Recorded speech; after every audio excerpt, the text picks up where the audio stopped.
Chapter 47. The furious snowstorm gradually came to a halt. Only without the wind could the snow stick. Thus, more and more names began to appear on the stone wall. The Heavenly Tao Academy was deathly still. After some time, Zhuang finally walked out from behind the several hundred snowmen. This was the first time since the Orthodoxy cavalry had surrounded the Heavenly Tao Academy that he had truly stood in front of the teachers and students. Because the speaker was the disciple he was most proud of, the famous name Guanbai, and because many people had already become snowmen, he had nowhere to hide. He looked at Guanbai with very cold eyes. Why? Because your holiness is wrong. According to the news from the Mausoleum of Books, it was probably the holy maiden who arranged for your return to the capital. His Holiness wrote me a letter ahead of time. You were watching this entire time? Yes, I needed confirmation. Confirmation that I was wrong. Guanbai looked at his teacher with a rather complex expression. Correct, because no one has the right to use the lives of others to satisfy their own desires. Zhuang was quiet for a very long time, then said so. It was just confirmation.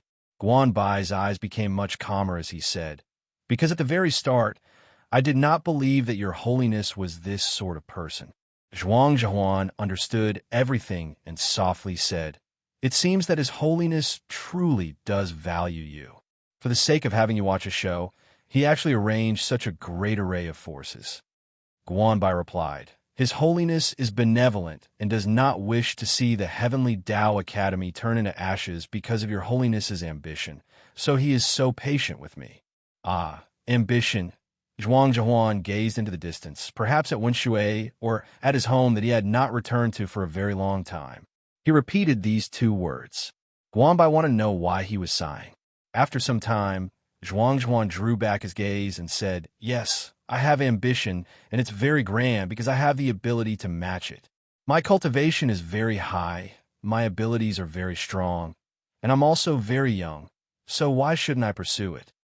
Guanbai sternly said, Your Holiness once taught me that if the great Tao can be taken straight, there is no need to seek it through crooked paths. Zhuang indifferently replied, Senior brother Mao treats me extremely well, and I also have a friendship with the main branch of the Tang clan. In the view of many people, if I stand on His Holiness the Pope's side, I will still be able to obtain what I want. I will turn my ambitions into a true wildfire and burn them beautifully. Guanbai replied, This is precisely what I don't understand. Zhuang asked, Have even you forgotten how Huan Yu died?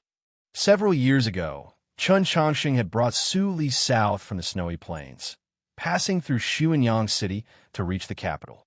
That night, under immense mental pressure, Zhuang Huanyu chose to commit suicide by the side of a well. The courtyard was still in a remote corner of the academy, and the well was still there. However, no one had entered it for many years.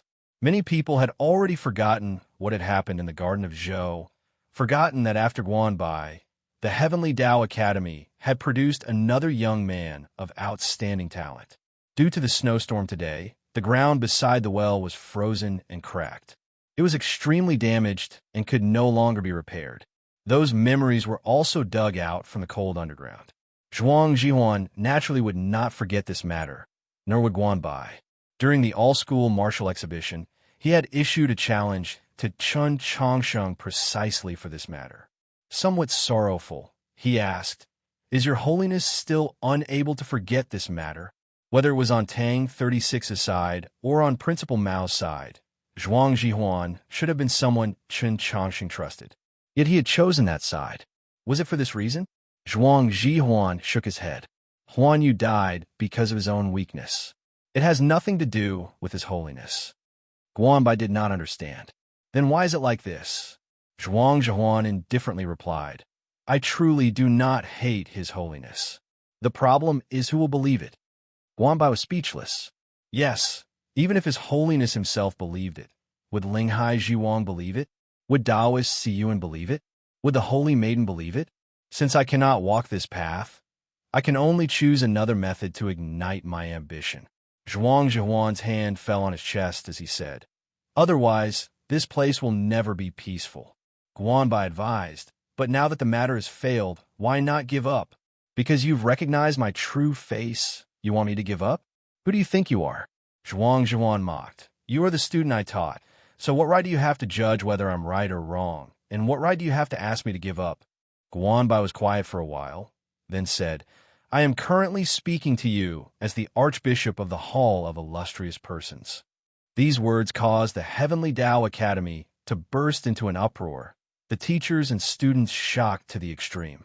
The previous Archbishop of the Hall of Illustrious Persons was the old principal of the Heavenly Tao Academy, Mao Qiyu.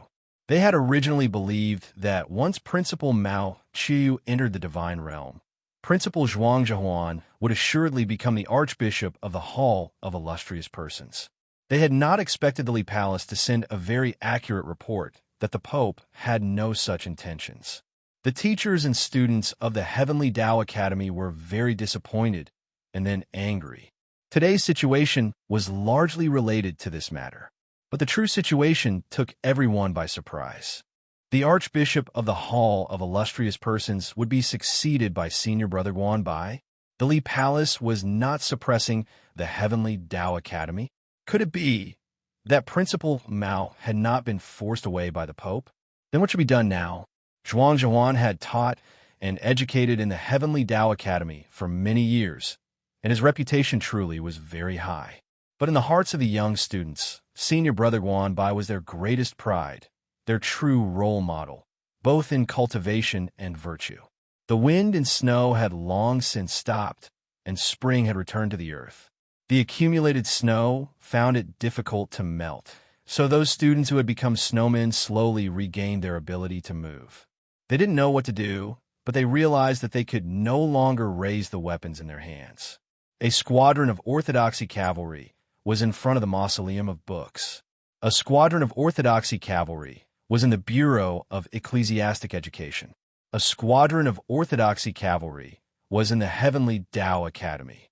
The Li Palace's most powerful force was elsewhere. A light snow drifting over from some place caused the air on the road of peace to chill, just like the tense atmosphere. Daoist Siyuan's left hand was placed in front of his chest, slightly clasped as if he was playing with a walnut. In his hand was actually a precious treasure of the orthodoxy, the universe seal. Hu-30 stood at his side, half a step behind him. His head was slightly lowered, his hands hidden in his sleeves, making him seem like a low-key shopkeeper. No one knew that his left hand held the falling star stone, and his right hand held an ordinary and unremarkable dagger. Similarly, no one knew whether the divine energy of the falling star stone was stronger or the dagger was more terrifying. Behind these two prefects of the orthodoxy was a dense mass of people. Occasionally, a few dazzling smears of red would appear in this dense mass of people, adding to the baleful aura. 217 star condensation bishops and deacons. 16 red-robed bishops with terrifying realms. On the road of peace, they had surrounded the prince of Xiang's estate. The 10-some other princely estates and the Sky Sea estate were deathly still, let alone the former pavilion of heavenly secrets.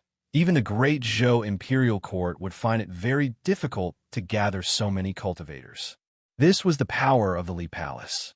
It was usually hidden, but when it appeared, all things in the world had to fall silent for a moment as a sign of respect.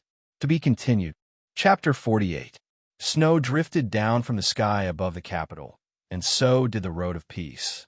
Not many people knew that these snowflakes came from an ice storm at the Heavenly Tao Academy.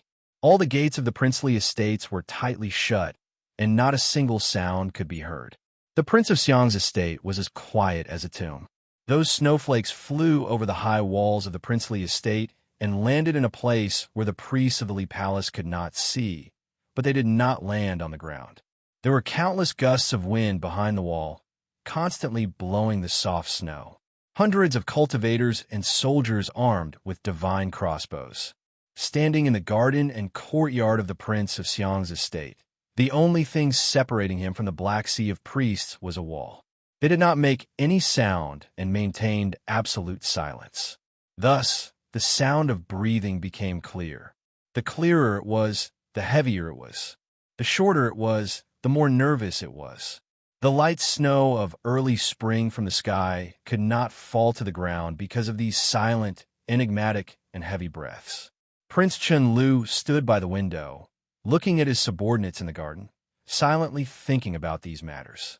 The snow kept dancing outside the window, and his face was a little pale. It was because he was tired, and it had nothing to do with unease. At a time like this, there was no need to regret anything. He turned to look at the Taoists in green. The three azure-robed Taoists looked at the white-haired old Taoist. This old Taoist was a true expert of the Taoist faith, already half a step into the divine many years ago. Other than Minister Wei of the Tang clan, the blind zither player, and several secret figures of the great clans and sects of the South, no one else could compare to him. But not even he was confident that he could defend the Prince of Xiang's estate. Not at all. He was keenly aware that if the Li Palace decided to attack with all its strength, only the entire army of the great Zhou imperial court could stop this raging tide. The old Taoist said to Prince Chun-Lu, "Let's go." Prince Chun-Lu's face became even paler, but his expression remained calm. "I cannot abandon these subordinates who are loyal to me and father," he said. The old Taoist said expressionlessly, "I'll stay here to block them. You and the three martial nephews go first." Prince Chun-Lu didn't expect the other party to be willing to take the risk and was stunned. The old Taoist walked to the window, ignored him, and slowly closed his eyes. A gentle breeze swirled up the snow, which landed on the wrinkled face. Her white hair fluttered in the wind, making her look somewhat touching. Seeing this scene, Prince Chun-Lu's eyes became slightly moist. He wanted to say something, but in the end, he didn't say anything. In the shortest time possible, he regained his composure, bowed to the old Taoist, and turned around without hesitation. From the window to the center of the parlor, the bluestone floor sank, forming a stone staircase leading underground. Prince Chun-Lu and the three azure-robed Taoists followed the stone steps underground. It was dark ahead, and no one knew where it led.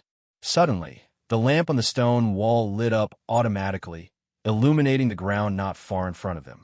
The floor was a little wet, and there was some moss in the corner of the wall. It was unknown how many years it had not been cleaned.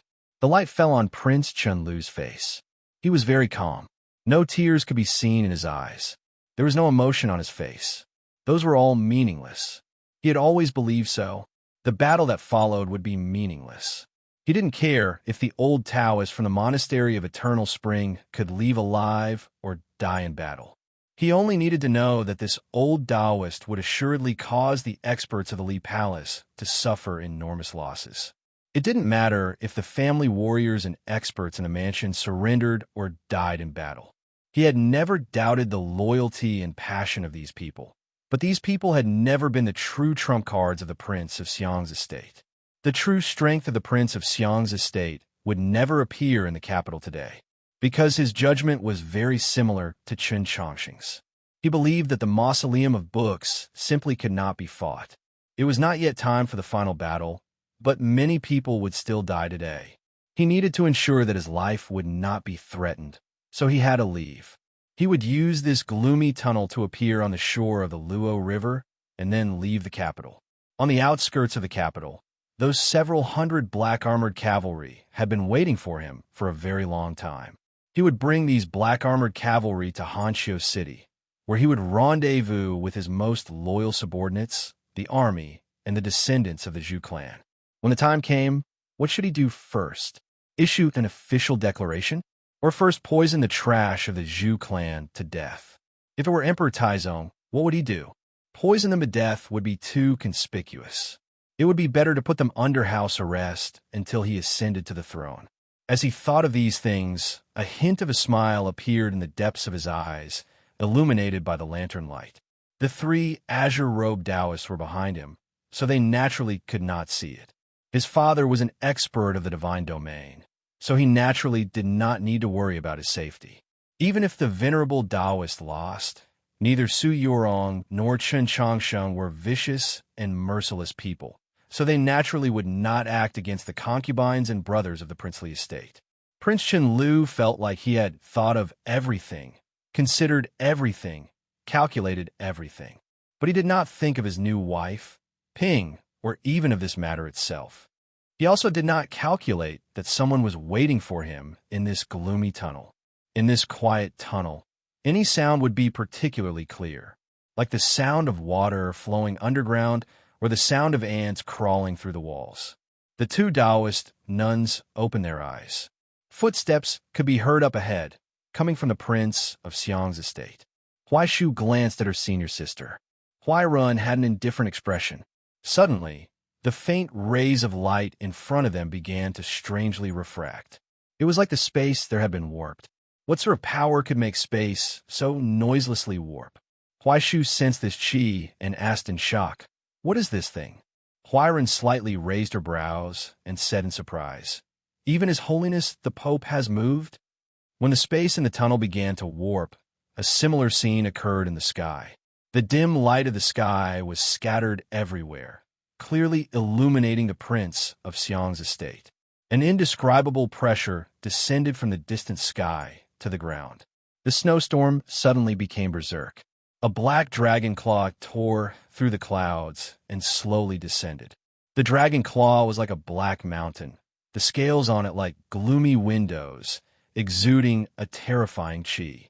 The family guards and experts could no longer maintain their composure, and they began to shout in panic. The white-haired old Taoist suddenly opened his eyes, a sharp light bursting out of them. A clear light enveloped the prince of Xiang's estate. This was a very powerful defensive array. The old Taoist looked up at the sky and coldly shouted, "Evil creature, die!" Before he could finish speaking, the Tao sword flew out, transforming into an extremely mournful ray of light. It pierced through the thick clouds and slashed at some unknown place. He knew that his opponent today was very powerful, but he was still fearless. This attack condensed his entire life's cultivation and was already infinitely close to the divine domain. Coupled with the estate's array, as long as his opponent was not yet of age, he would assuredly return wounded. But he had no idea that his true opponent today was not in the depths of the snowstorm, but in the prince of Xiang's estate. When he concentrated all his spirit into that sword, that person also moved. This person stood in a corner, his shoulders drooping, a seemingly ordinary sword loosely tied to his waist. At some point, his slender fingers had gripped the hilt of his sword, appearing exceptionally steady and harmonious. If someone saw this sight, they would even think that it was an illusion. His hand and sword had always been one. How could there be a sword faster than this? A sword glow flashed and then vanished. It was like a firework, a short-lived flower. Two holes appeared in the two brick walls. The tip of a sword pierced through the blue Taoist robe, bringing with it blood. To be continued. Chapter 49. There was a massive boom. Everyone in the city heard it. Dust accumulated over the years began to fall from the beams. The people on the streets were perplexed, not knowing what had happened. The officials of the imperial court who had just received the news from the south were shocked, speechless, thinking, has another mountain collapsed? The thunderous boom gradually faded into the distance. The massive dragon claw slowly retreated behind the clouds. The array around the prince of Xiang's estate had been broken. If it had not been reduced to ruins, it was not far from it. The wooden bridge had been broken and the ruined evening pavilion had fallen into the lake. The lake water was constantly flowing towards the shore, turning the yellow sand of the horse farm into a puddle of mud. The estate was covered in dust, screams could be heard everywhere, and dazzling bloodstains could be seen on the white walls and red tiles. The orderly and oppressive footsteps of the Li Palace priests could be heard from the other side of the broken wall. The situation had become even more chaotic. The reception hall in the depths of the estate was relatively quiet, and the building was also relatively intact. Only two holes had appeared in the corners of the walls.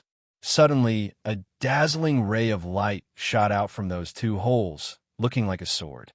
The wall, made of hard bricks, was like a piece of paper, easily sliced apart. The entire wall, together with the eaves high above, fell down in a neat manner. Clap, clap, clap, clap. With a crisp sound of impact, the bricks, tiles, and beasts on the eaves with a sense of vicissitudes were smashed into pieces. If one looked carefully, one would probably be able to see a straight line hidden in these fragments, as well as a smooth edge that glowed like gold. The corner of the wall had vanished, revealing the figure of that person. The old Taoist narrowed his eyes, wanting to confirm this person's identity. This person was dressed in blue, but one would not associate him with a youth's blue robe. One would only think that he was a servant. He naturally could not really be a blue-clothed servant. The old Taoist quickly guessed at his identity. Besides that person, who else in the world could find such a perfect opportunity to strike? Whose sword could be so fast and so ruthless that it could kill him in a single strike? The old Taoist sighed. I didn't think that you really were half a step from the divine. The blue-clothed servant was Lu Qing. Once Su Li and that mysterious person left, he was the world's most terrifying assassin. Only he, half a step from the divine, would still insist on doing these shady things in the dark night. Lu Qing did not answer the servant's question. This was caution and also a professional habit. The old Taoist was a little displeased and raised his eyebrows.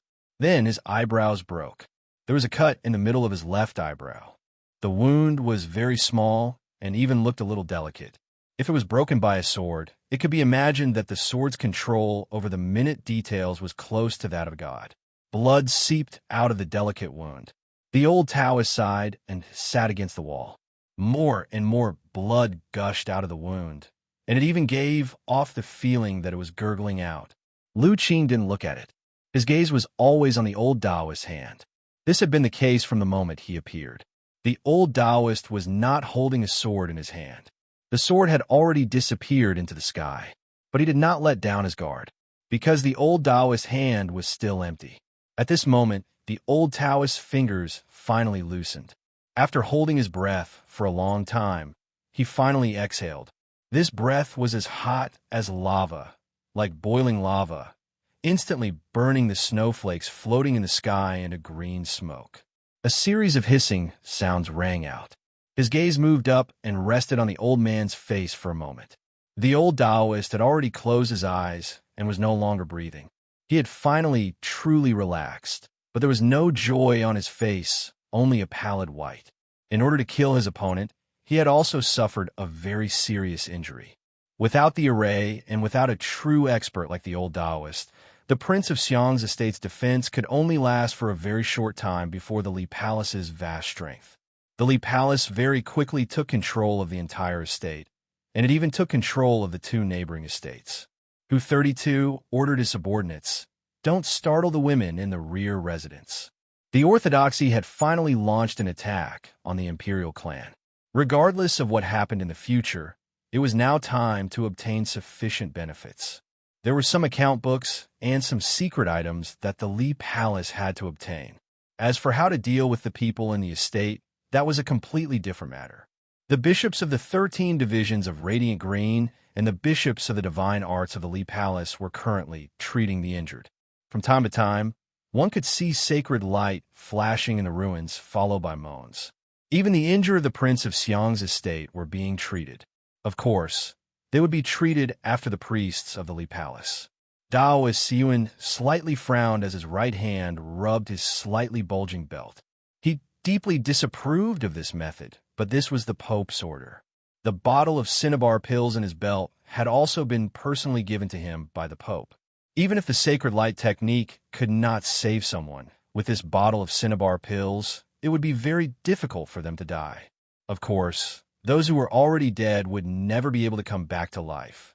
Taoist Yuan gazed at the old Taoist by the broken wall, his eyes rather complex. This old Taoist was rather thin and short, his white hair disheveled and his body covered in blood. No matter how powerful a person was, they would still seem very weak after death. He knew of this old Taoist background and identity. This old Taoist was the person that he and Linghai Jiwang feared the most. In the last few years, the Hall of Heavenly Judgment had sent many people to Luoyang to keep an eye on the Monastery of Eternal Spring, especially this old Taoist. The moment the old Taoist left Luoyang, he and Linghai Zhuang learned of it and reported it to Chen Changsheng that very night. At the time, Chun Changsheng had been practicing the sword in his stone room and had not made a single statement. Only today did Taoist Siyuan realize that the Pope had already made plans. His gaze fell on the old Taoist brow. There was still some sword intent left there. That sword intent was like a willow catkin that had not yet been broken, extremely fine and clear. A cold wind brushed against it, giving it a biting chill. To be able to kill this old Taoist, just how terrifying was that assassin? As he thought of that blue figure in the snowstorm, he slightly raised his brows and thought, just what is the relationship between the Pope and Lu Qing? At this moment, 3 people suddenly appeared in the ruins. Taoist Siyuan was not surprised, nor did he reveal any wariness. It was obvious that he had known about this path in the reception hall. He bowed to the 2 Taoist nuns and said, "Greetings to seniors." Huai Shu harshly asked, "Since you were going to act, why did you not tell the holy maiden beforehand?" This Taoist nun, with a straightforward and rather irascible personality, was clearly in an extremely bad mood. If Taoist Siyuan were not the prefect of the orthodoxy who controlled the sacred hall, she would probably be even more furious. Taoist Siyuan bitterly smiled. "I also only learned of His Holiness's plans before coming." Huai Shu froze at these words, and even Huai Run was rather surprised. Taoist Siyuan knew that it was very difficult to explain, so he said no more and turned to the other person. Even with the help of 3 Taoists from the Monastery of Eternal Spring, Prince Chen Lu still had not reached the Luo River, and Hanqiu City was still 1,000 li away. His face was rather pale, and his body was stained with blood, but his expression was still as calm as ever. Taoist Siyuan felt some admiration, and then he once more felt that the Pope's plans were perhaps inappropriate. To be continued. Chapter 50. A breeze blew through the ruins, ruffling his sleeves and gradually stirring up a sliver of killing intent. Others might not have sensed it, but Prince Chen Lu was keenly aware. He stared into Taoist Siyuan's eyes and enunciated each word clearly. "Qin Changsheng will not kill me."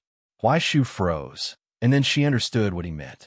She subconsciously wanted to step forward and stop him, but she realized that her senior sister was not speaking. Huai Ren gazed at the southern part of the capital, seemingly lost in thought. She paid no attention to what was about to happen. At this moment, a dagger appeared just outside the broken wall of the reception hall, cutting off the drifting wind and some other possibility. When Taoist Siyuan looked over, the dagger had already returned to his sleeve. Hu 32 had finished searching the estate.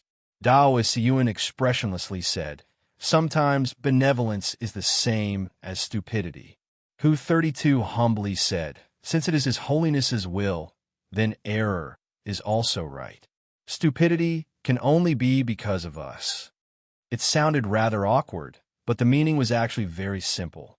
Even if the Pope was wrong, he was still right. What if the Pope really was wrong? Please continue to read the sentence above.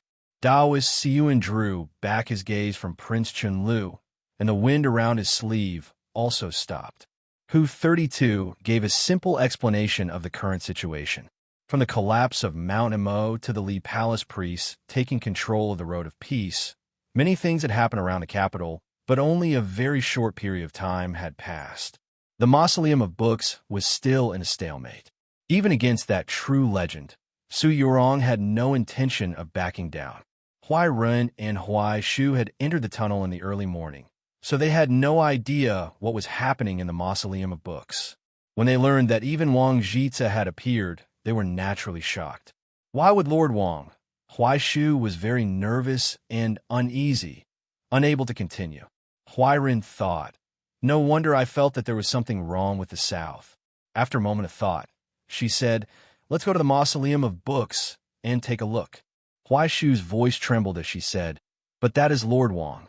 Huai Ren calmly said, "Not even Lord Wang can randomly give orders to Holy Maiden Peak." After saying this, she brought Huai Shu out of the Prince of Xiang's estate and toward the Mausoleum of Books. To be able to make such an unyielding choice at this moment made the Li Palace priests feel even more respect for Huai Ren and Holy Maiden Peak. Taoist Siyuan didn't care about these things. He looked at Prince Chen Lu again and said, "If I have the chance, I will still kill you today. Hu 32 helplessly listened on the side, but he also knew that there was nothing he could do, because Daoist Siyuan had said that there was a chance. Prince Chen Lu asked, "You really want to kill me?" Daoist Siyuan said, "I wanted to kill you many years ago because I thought you were trouble." At the time, he was a young man that both the Tianhai Divine Empress and the Pope greatly admired, and he had just become an archbishop. Prince Chen Lu, on the other hand, was the only representative of the Chun imperial family left in the capital. He held a very important position in the hearts of the commoners and officials. Prince Chen Lu said, "Just as Mou said, your murderous nature is indeed great." Daoist Siyuan replied, "There's no need to sow discord between me and her. In the past, let alone you, I even wanted to kill His Holiness." Prince Chen Lu knew what he was talking about. When the Orthodox Academy was besieged and the events that followed, Daoist Siyuan would often appear. Perhaps he would be drinking tea in a tea house in 100 Flowers Lane, or perhaps he would be staring at that ivy wall in the darkness. At the time, Prince Chen Lu had been standing across from him, and his job had been to protect Chen Changshan. But now, the situation had been reversed. Hu 32 brought Prince Chen Lu out of the estate. Prince Chen Lu fell silent as he gazed at the ruined garden and the corpses lying within. He didn't know where the Li Palace was planning to imprison him, didn't know if Daoist Siyuan would find a chance to kill him in secret, and also didn't know whether he should pray for Chen Changxing's victory or Shang Xingzhou's. If he considered the matter from the perspective of his safety, it was naturally the former. But this was not the conclusion of the story that he was willing to see. He only knew that whether Shang Xingzhou or Chen Changxing won today, he and his father had already lost. Not even when they had truly attacked. Perhaps it was precisely because he and his father had not truly prepared to attack that they had lost so cleanly and cleanly. It now seemed that he, his father, the princes of the Chun clan, and even Shang Xingzhou had all underestimated Chen Changxing's resolve. True, supreme authority had always been the most corrosive of poisons. Who could resist this temptation? There was no falling snow in the Li Palace, but it was still very cold, perhaps because it was too deserted. There were only 2 people in the spacious plaza. Daoist, who was sitting on the icy stone floor, his hair in disarray and his bandages soaked in blood. He seemed to be in an extremely sorry state. He was so furious that he wanted nothing more than to greet 18 generations of Chen Changxing's ancestors, regardless of whether or not there was a great ancestor among them. But he did not dare to do this, because a woman dressed in white was standing behind him, and Hua's delicate and pretty face was covered in anxiety.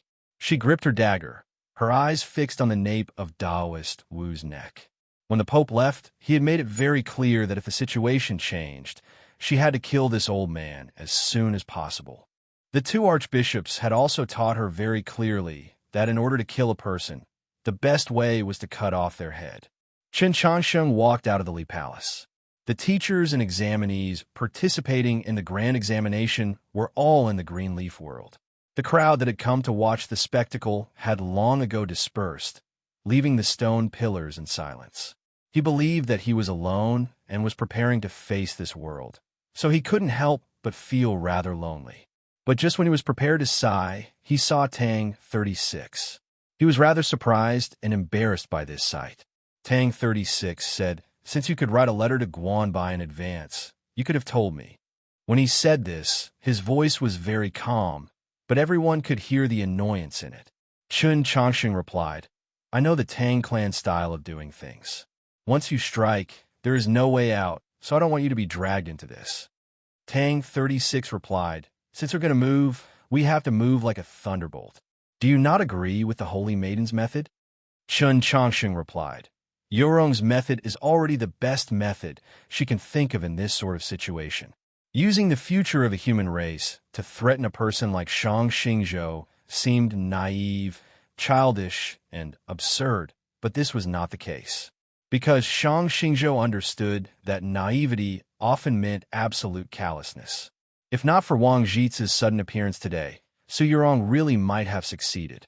Tang 36 asked, "What are you prepared to do now?" Chen Changxing replied, "Whether in cultivation or intelligence, I am far inferior to Yurong, but there are times when I am even more naive. Even at such a tense moment, Tang 36 still couldn't help but want to ridicule him when he heard these words. But he did not do this, because he faintly guessed at what Chen Changsheng wanted to express. The more naive, the more callous. Was this what he meant? Chen Changsheng knew what he was worried about. Patting him on the shoulder, he began to walk south. Tang 36 froze on the spot. After a while, he came to his senses and chased after him. To be continued. Chapter 51.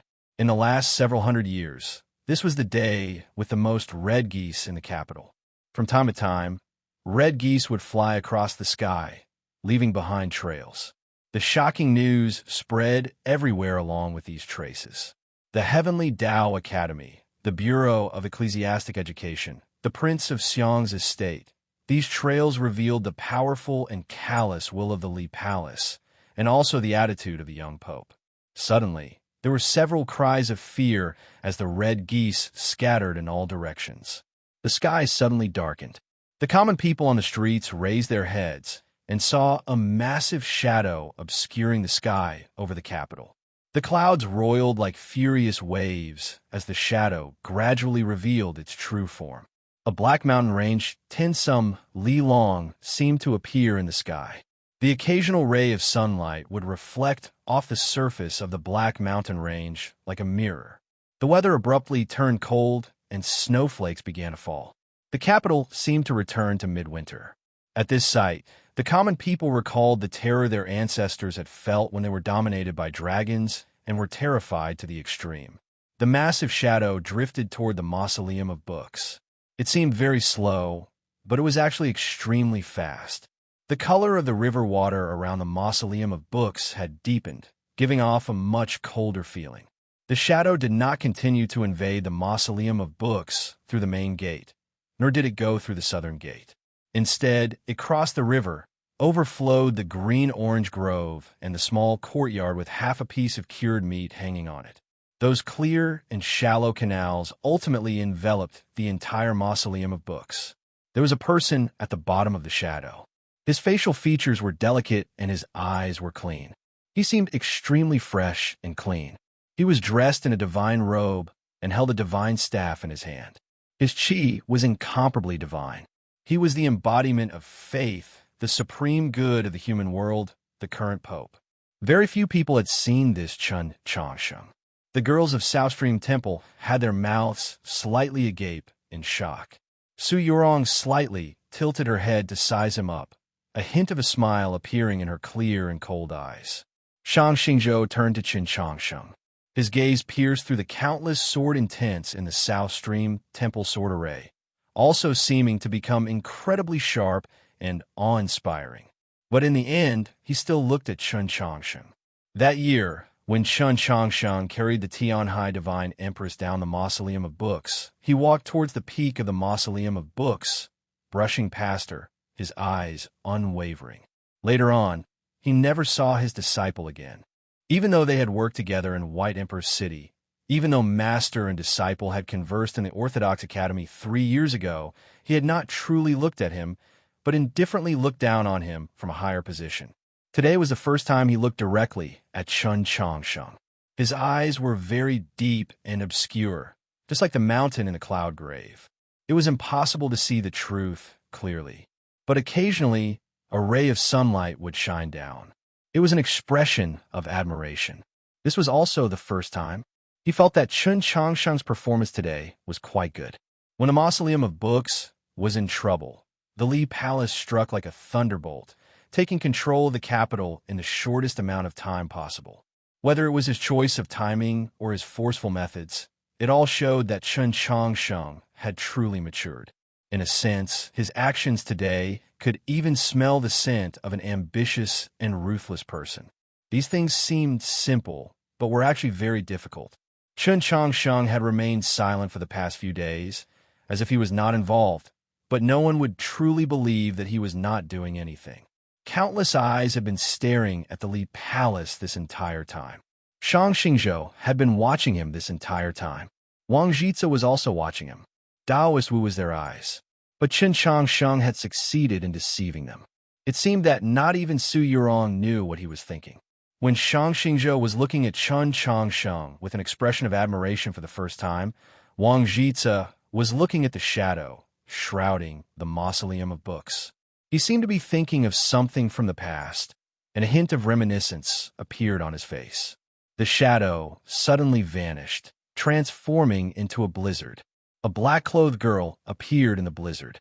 Her expression was indifferent, her features picturesque, and her black dress exuded an extremely cold qi. Destroying Mount Mo, Prince Ping's estate, and bullying the heavenly Dao Academy. She had played the most important role in the Li Palace's control of the capital today. As a member of the Black Frost Dragon race, although she had not yet matured in her Dao, technique, and soul could not fuse with the laws of the divine domain, from the moment she was born, her dragon body possessed a divine attribute that disregarded the difference in levels. To put another way, she was fated from birth to become an expert of the divine domain. The two old guardians of the Tang clan and the old Taoists from the Monastery of Eternal Spring were all experts half a step from the divine, but in terms of pure fighting power, they were still inferior to a high-level divine being like her. As for destructive power, no one on the continent could compare to her, unless Su Yurong and Xiushan Jun could complete their third awakening. The dragon race had always been the most terrifying existence in the world, or else the experts of the divine led by Emperor Taizong would not have paid such an enormous price to force them to swear an oath to the starry sky and sign a contract, promising never to descend upon the continent again. But her name was not on that contract, because she had been imprisoned under New North Bridge at the time, and she was still very young, not even having her own simple name. The person who had imprisoned her under New North Bridge was Wang Jitze. Zhu, long time no see. Wang Jitze smiled at the black-clothed girl. Zhu was her simple name, or rather, her human name. Even this name had been given by Wang Jitze, and then Qin Zhong and the others had gotten used to calling her by this name. Upon hearing these words and seeing that middle-aged scholar who seemed like time had no effect on him, the black-clothed girl paled. She had imagined many times how she would meet him again, hatefully thinking of how she would take revenge. But she had not expected that when they met again after several hundred years, she would still be filled with fear. She had been imprisoned underground for several hundred years, and even her name had been given by him. That memory was truly engraved into her bones, impossible to forget and chilling. Even she felt very cold, very afraid. Her body trembled, the shards of ice clattering against each other on her black clothes. At this moment, she looked just like a lonely little girl. She could destroy a mountain, flatten a mansion, reverse the entire situation in the capital. But Wang Jitze had only said, "Long time no see," to make her feel so terrified that she had lost all ability to fight. The river of time constantly crashed against its banks, the river growing deeper and deeper until the bottom could not be seen, transforming into an abyss. As expected, a person like Wang Jitze could only be described as unfathomable. Qin Changsheng walked up to the black-clothed girl, blocking Wang Jitze's line of sight. Wang Jitze calmly gazed at him, his eyes still unfathomable. Qin Changsheng earnestly said, "She is not called Zhu." Wang Jitze calmly replied, "I don't think so." Su Yurong walked down and said to him, "That's why I said that you've gone senile." Chapter 52. Earlier, Su Yurong had said that Wang Jitze was senile. At the time, her words had caused an uproar both inside and outside the mausoleum of books. Even those southern cultivators who had followed her were somewhat dissatisfied. Now that she had said these words again, it was quiet both inside and outside the mausoleum of books. The situation had undergone a massive change. Everyone could hear that she was cooperating with Qin Changsheng. After Qin Changsheng appeared, Wang Jitze did not speak to him, but first reminisced about old times with Zhu. That long time no see contained far too many meanings. If it was a fixed momentum, it was as lofty as Mount Han. If it was a psychological attack, there was simply no way to follow. Anyone would find it very difficult to deal with this sort of move. The method Qin Changsheng had chosen was to cut off the source. He stood in front of the black-clothed girl, and told Wang Jitsa that was not her name. He could call her Hongzhuang, he could call her Zhizhi, or even that dragon name that had several thousand syllables in human language. In short, she was not called Zhu Sha, even if she had once called him by this name, because the present was no longer the past. She was no longer in her new North Bridge, but at his side. All was quiet inside and outside the mausoleum of books. If one said that Su Yurong was not very polite to Wang Jitsa, it would not clash too much with the impression she had left on the world over the past 10-some years. Qin Changxing's unyielding attitude towards Wang Jitsa had taken many people by surprise. Why? In Mount Han, Qin Changxing had seen Wang Jitsa treading on clouds like he was a cultivator seeing the true starry sky for the first time. Like the vast majority of people in the world, he viewed Wang Jitsa as his idol. Today, Wang Jitsa stood across from him and Su Yurong, but his respect for this legend had not lessened. Until Wang Jitsa said those words. The little black dragon began to feel fear. Seeing her pale face, seeing the smile on Wang Jitsa's face, Qin Changxing suddenly felt very angry. He found it impossible to accurately describe what sort of emotion this was, but he began to feel angry. In an extremely brief period of time, the reverence in his heart had greatly diminished, and he had also calmed down. As for Su Yurong, it was obvious from her attitude towards Wang Jitsa that she respected nothing but the great Tao. Just like this, the pressure that Wang Jitsa had created with a single sentence had been resisted by Qin Changxing and Su Yurong in 2 sentences. Wang Jitsa faintly smiled and prepared to say something. Qin Changxing, however, looked elsewhere. The words that Wang Jitsa wanted to say could not come out. His expression became solemn. Qin Changxing didn't look at his master, but at Su Yurong. They quietly looked at each other and understood each other's intentions. This was because their minds were naturally connected, like a rainbow connecting the 2 places. His sword was like a rainbow. On Holy Maiden Peak, when their 2 swords joined together, a rainbow had appeared between them. Qin Changxing said, "I know you have been to the Her Garden. I have also been there." Su Yurong said, "When I was little, the Empress once taught me that when encountering a major event, one must be calm. I just want to go and calm down." Qin Changxing said, "I don't want to be like my master, and I don't want you to be like the queen." At these words, Wang Jitsa and the disciples of South Stream Temple turned to Shang Xingzhou within the sword array. Shang Xingzhou looked at the gloomy sky with an indifferent expression. No one knew what he was thinking, nor did he pay attention to the people in the hall. Su Yurong replied, "Have you ever thought that perhaps I just want to become like the Empress?" Qin Changxing seriously replied, "No, because I know that you don't like that sort of life."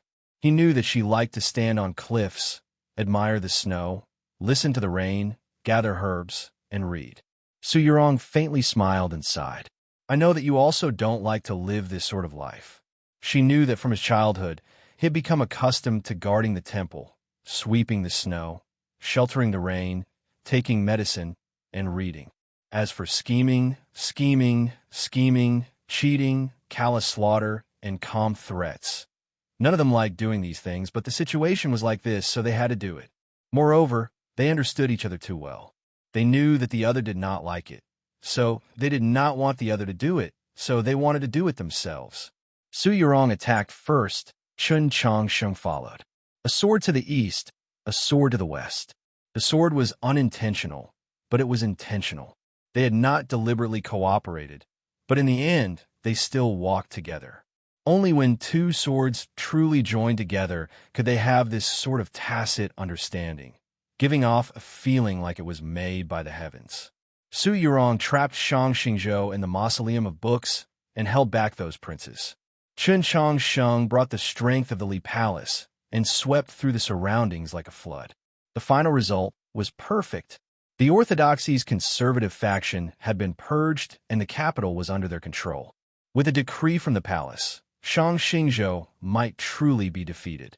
Su Yurong did not need to become the 2nd Tianhai Divine Empress, and Qin Changxing did not need to go against his will and go on a killing spree. If Wang Jitsa had not appeared, Qin Changxing turned to Wang Jitsa and said, "I have always hoped that I would not see Sir here." Wang Jitsu replied. I also hoped that I would not see Sir here. Chun Chang Sheng replied. I am the Pope, so there is no reason for me not to appear. And Sir? Wang Jitsu replied. For the sake of all the people of the world, I had no choice but to come. Chun Chang Sheng believed these words. He had met the Tang Old Master in Wenshui City and knew the true thoughts of these elders. These elders of Taizong's era were all true idealists. For the sake of their so-called goals and righteousness, for the sake of all the people of the world, these people were willing to sacrifice many things like the little black dragon, their reputation, the lives of countless people, and even more important things. Qin Chang Sheng very much wanted to say that this was wrong, but he knew that saying this would be meaningless. He said to Wang Jitsu, it seems like we at least have a common understanding. All the people of the world are the most important matter. Wang Jitsu replied, yes, even though the people of the world might not know it. Chun Chang Sheng said, so for the sake of all the people of the world not suffering the calamity of war, not suffering the pain of being homeless, Sir has come from such a distant place to advise us to retreat. Wang Jitsu agreed, correct. Chun Chang Sheng asked, then why aren't you the ones retreating? This was a very good question. Shang Xingzhou gazed at the distant sky, a smile that was difficult to understand appearing on his face. Wang Jitsu had a pensive look on his face.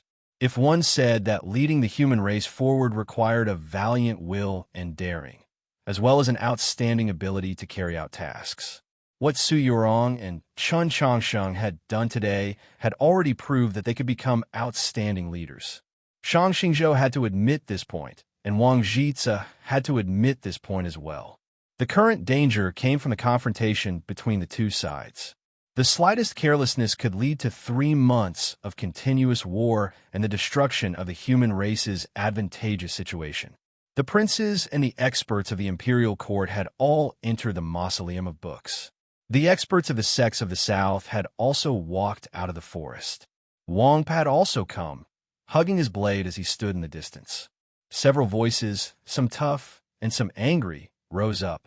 Chun Chang Sheng was not seriously listening, but a few words had still drifted into his ears.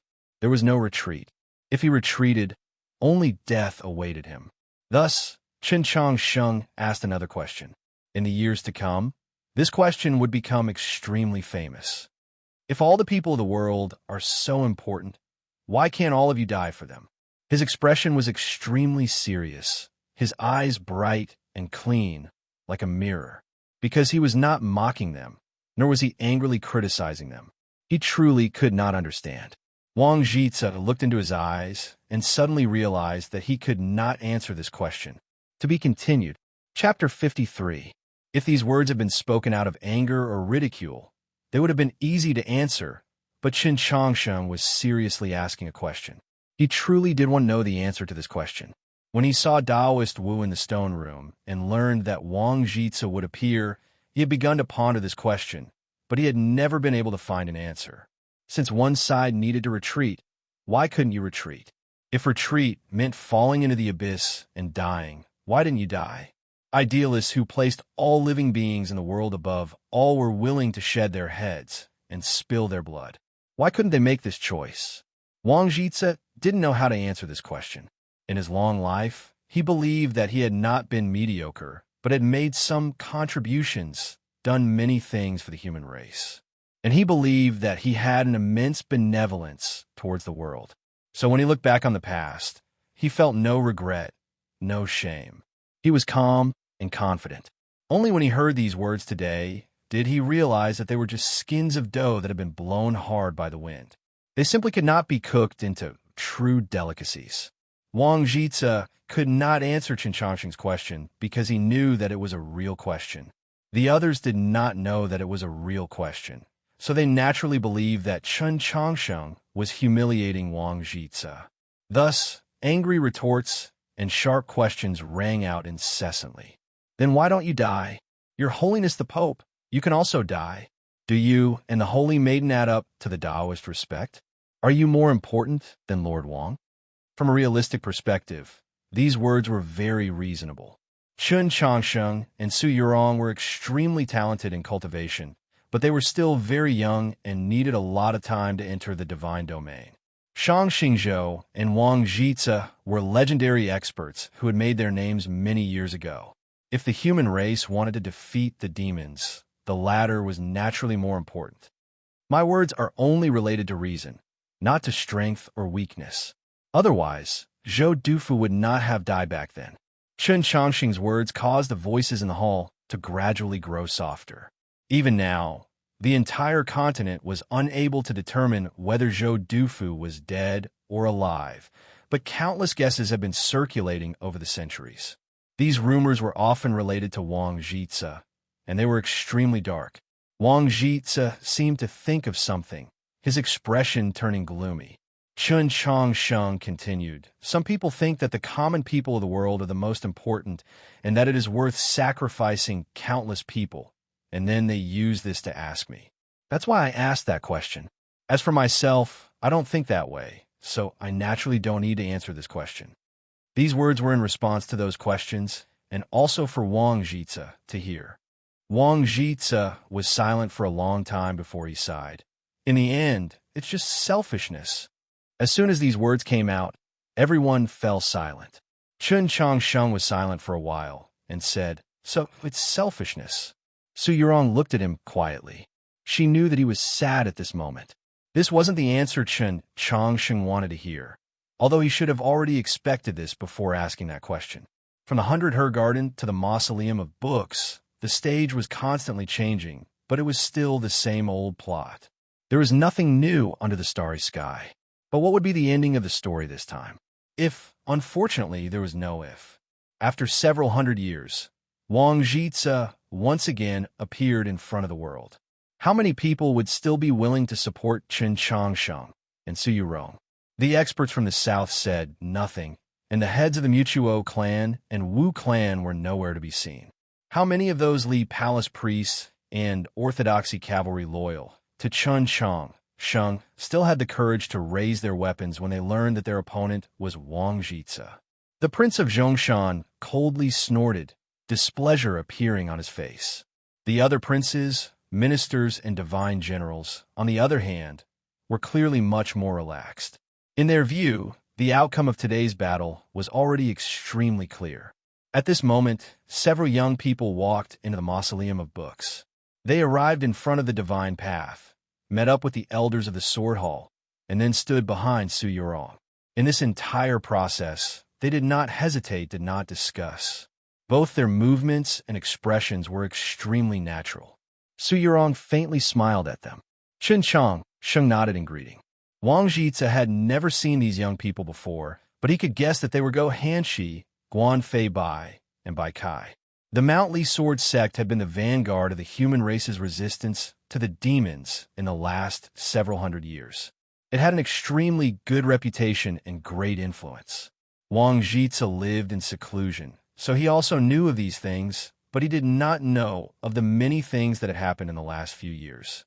When he saw that the Mount Li sword sect so firmly stood on Chen Changsheng and Su Yurong's side, he couldn't help but be rather surprised. The experts of the southern sects and the princes and ministers were even more shocked, or perhaps uneasy. Go Hanshi and the others were part of the extremely famous divine kingdom's 7 laws, but they were still young. The elders of the Sword Hall were the true elite experts. More importantly, their actions represented the will of the Mount Li sword sect master. The will of an expert of the divine domain was something that even Wang Jizhe and Shang Xingzhou had to value. Soon after, another expert of the divine domain stepped forward. The chilly wind and snow fell on the pitch-black blade, but they did not melt but stuck to it. Hugging his blade, Wang Pa said, "Chen Changsheng is right. If anyone should retreat, it should be you." Even if Mao Qiuyu and Chao Yunping were present, they would still find it very difficult to endure the pressure Wang Jizhe exerted. The Mount Li sword sect master had not personally come, perhaps for this reason. But Wang Pa made no attempt to conceal his support for Chen Changsheng, even seeming to be showing off his abilities. The age of blooming wildflowers had begun with Wang Pa. Perhaps it was for this reason that the senior experts of the human race all greatly admired him. Other than Zhu Luo and Su Li, Wang Jitsa also greatly admired Wang Pe, so he was even more confused. He asked why. Wang Pe answered, because he is younger than all of you.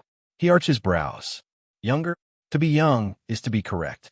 Wang Pe added, or perhaps it's easy to become muddle-headed when one is old. Wang Jitsa replied, thinking too much truly will cause one to lose one's drive, but with the greater picture in front of us, we have no choice but to be cautious. Wang Pe asked, when my clan was destroyed by the decree of Emperor Taizong, you said nothing. Was it also because of the greater picture? Wang Jitsa arched his brows. He wanted to explain that he had already suspected His Majesty and no longer had any power over the court, and also, but when he saw Chen Changsheng's rather impoverished brows, he suddenly realized that this explanation was actually very meaningless. In the end, he could only bitterly laugh. At this moment, Shang Xingzhou suddenly said something to Chen Changsheng. If you want to clearly see your master's intentions, just these words are not enough. It was hard to understand what he meant, but Chen Changsheng understood it, because this was his intention in the first place. Yes, so I've thought of a method that can help us clearly see what we really want. What method? Since none of us is willing to retreat or die, and we still want to prove that we are correct, we have no choice but to fight. I thought we had always been on the battlefield. No, there are too many people on this battlefield. Everyone has a reason to fight. But this is ultimately our business. Why should we drag the whole world into it? Chen Changsheng looked at Shang Xingzhou and said earnestly, Master, let's fight. We'll listen to whoever wins. I would like to recommend the new book by the young woman Lin Sanyue. The title of the book is I Came from an Old Friend, and the introduction is as follows. He is the least cool and domineering CEO in the history of presidents. His original intention is to live up to the common people and the delicacies, so his wish is to enjoy world peace and eat delicious food. She is the most cool and domineering secretary in the history of secretaries. Her goal is to defeat the CEO, defeat the CEO, defeat the CEO, defeat the CEO. But the problem at hand is that the white horse is not the white horse. Who on earth is this CEO? There is only one question that bothers her. Oh my God, is this the person I want to avenge? In fact, I've been thinking about this plot for 2 months, but I'm still not satisfied with it. I've revised it many times. It's not until I've written the last sentence that I'm finally satisfied. I feel relaxed, calm, and relieved. The most difficult days are over, and the bright future lies ahead. Let them fight. Let us love each other. Love you all. To be continued. Chapter 54. The crowd did not erupt in laughter. For a very long time, there was no sound. It was a very strange feeling. Suddenly, a squirrel ran past a tree branch beside the spirit path, attracting the attention of a certain lieutenant of the Yulin Royal Guards, causing him to subconsciously let go of the iron spear in his hand. The heavy iron spear fell on the instep of his colleague beside him, making a dull sound. Ouch! The seemingly frozen atmosphere was broken. The crowd finally awoke from their stupor, expressions of absurdity appearing on their faces. There was an uproar. Chen Changsheng's proposal was truly too absurd. This matter involved the imperial throne of the great Zhou, the future of the human race, the materials to be used in the history books, and the lives and deaths of millions of people. He actually wanted to fight with his master to make a decision. The battle between Zhou Dufu and the demon lord in Luoyang truly had changed the course of history, but that had been a foreign war. If all the disputes of the world could be resolved through such simple methods, how could so many descendants of the imperial clan have died in the 100 Herb Garden? How could the Orthodox Academy have become a desolate graveyard 20-some years ago? This is an impossible matter. Wang Jitsa looked at Chen Changsheng and spoke with no hint of mockery, but rather consolation. Chen Changsheng said seriously, since we have to prioritize the lives of the world and don't want too many people to die, so that the human race won't be weak and won't give in, then let us fight to determine the winner. In the end, no matter if he or I die, everyone will still be alive. Isn't this the best method? The crowd gradually fell silent at these words. They gazed at the gradually calming plume of dust to the south and the approaching plume of dust. They sensed the hidden killing intent and remained silent. The absurdity of Chun Chongqing's proposal had been greatly diluted. Although it was still absurd, it also seemed reasonable. Crucially, Chun Chongqing was right. Whether he died or Shang Xingzhou died, what did it have to do with them? They were still alive, and the capital would be fine. Was this not the most important matter? Wang Jitsu's eyes turned somewhat more profound. The grand affairs of the world are not child's play, and certainly not a fight between children. Using a battle to decide the future of the human race was absurd no matter how one looked at it. Chun Chongqing looked at Wang Jitsu and said, "Ever since I was young, I've read many books.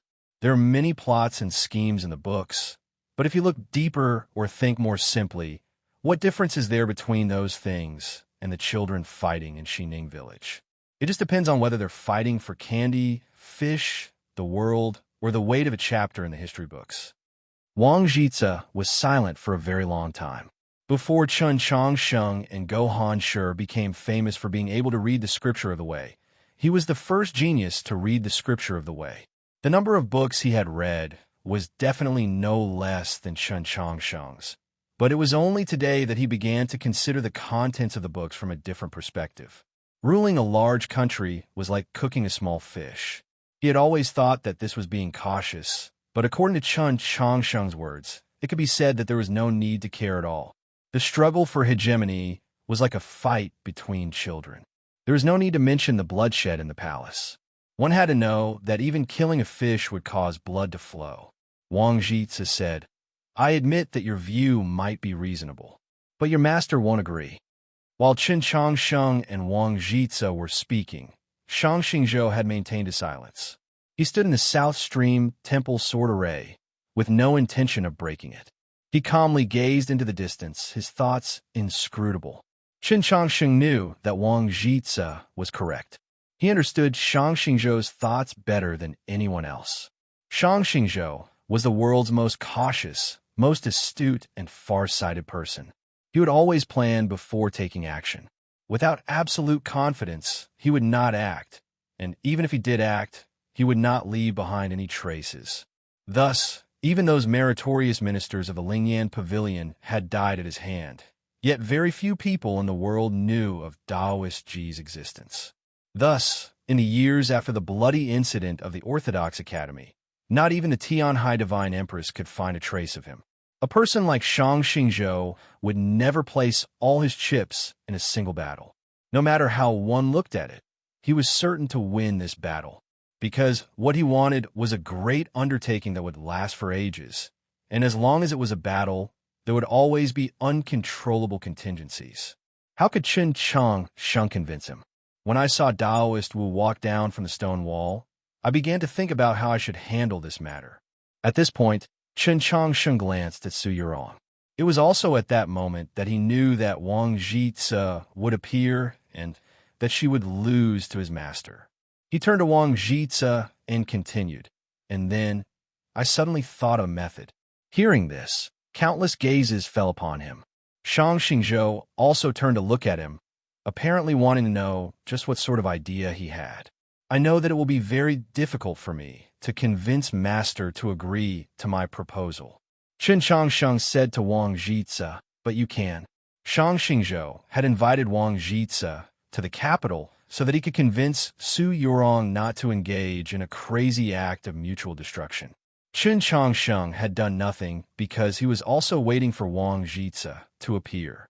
He hoped that Wang Jitsu could convince Shang Xingzhou to agree to his proposal.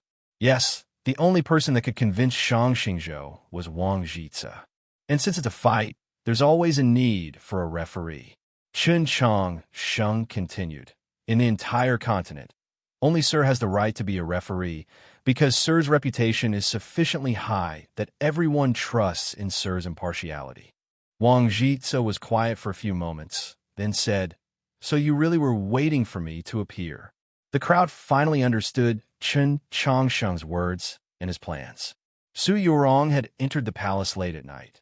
Prince Chun Lu had gone to Luoyang, and while the capital was in a tense situation, he was in his stone room in the Li Palace, quietly comprehending the path of the sword. Why? Because he needed to prepare for this battle, because he was waiting for Shang Xingzhou to invite Wang Jitze. He had been waiting for Wang Jitze this entire time. He had been waiting for Wang Jitze this entire time.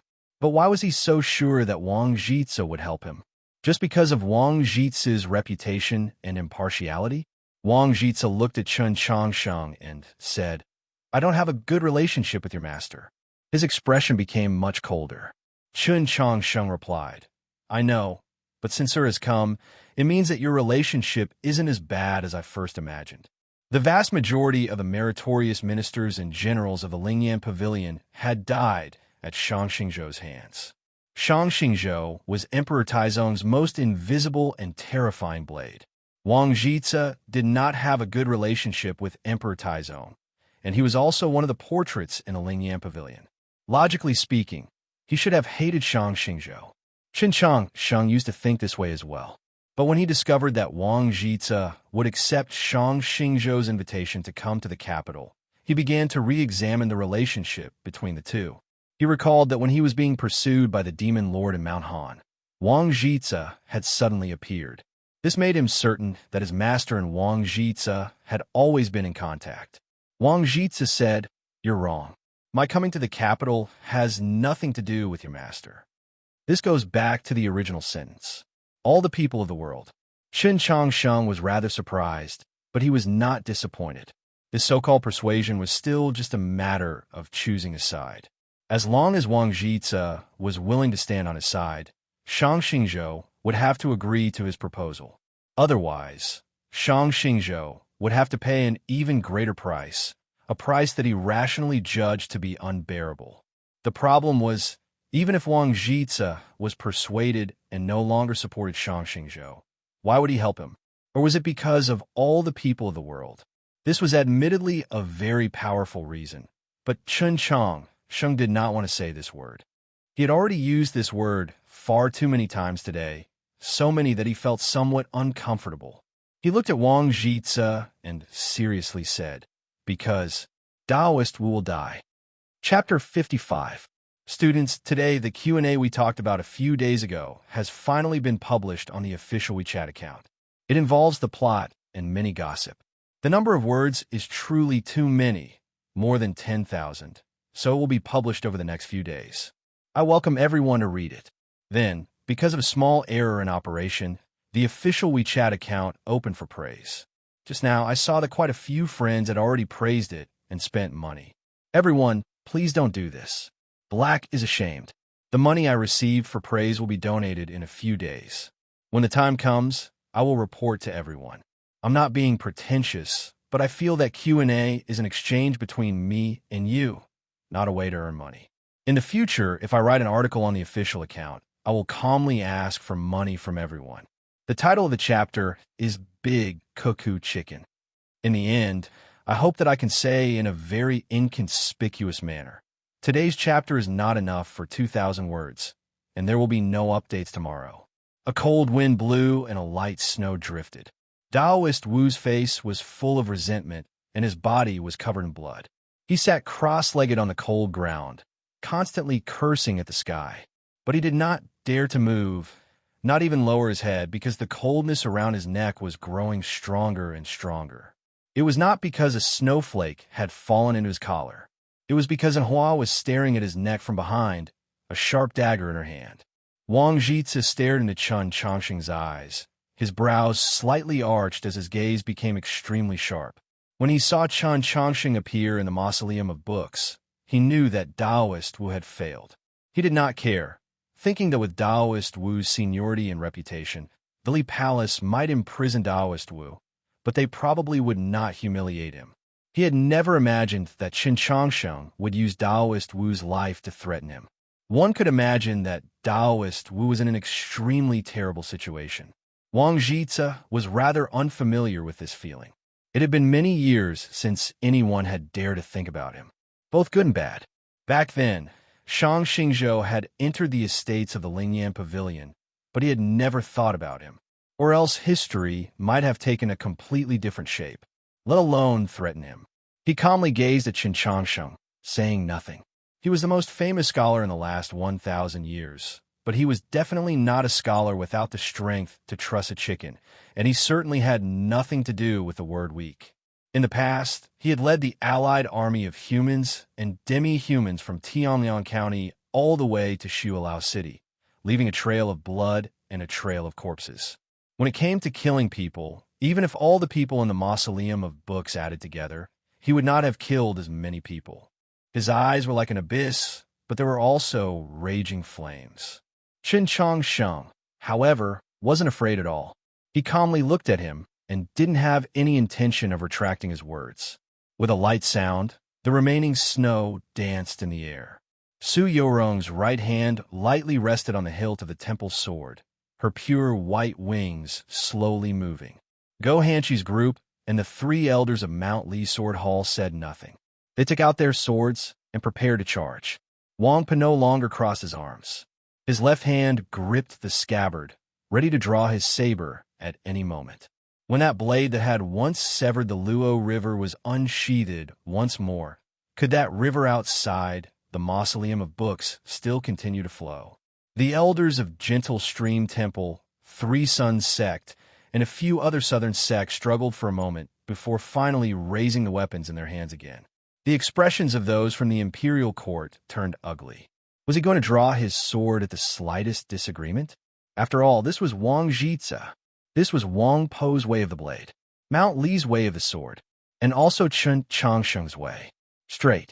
If Wang Jitze did not agree to Qin Changsheng's proposal, Taoist would die. It was that simple, that unyielding.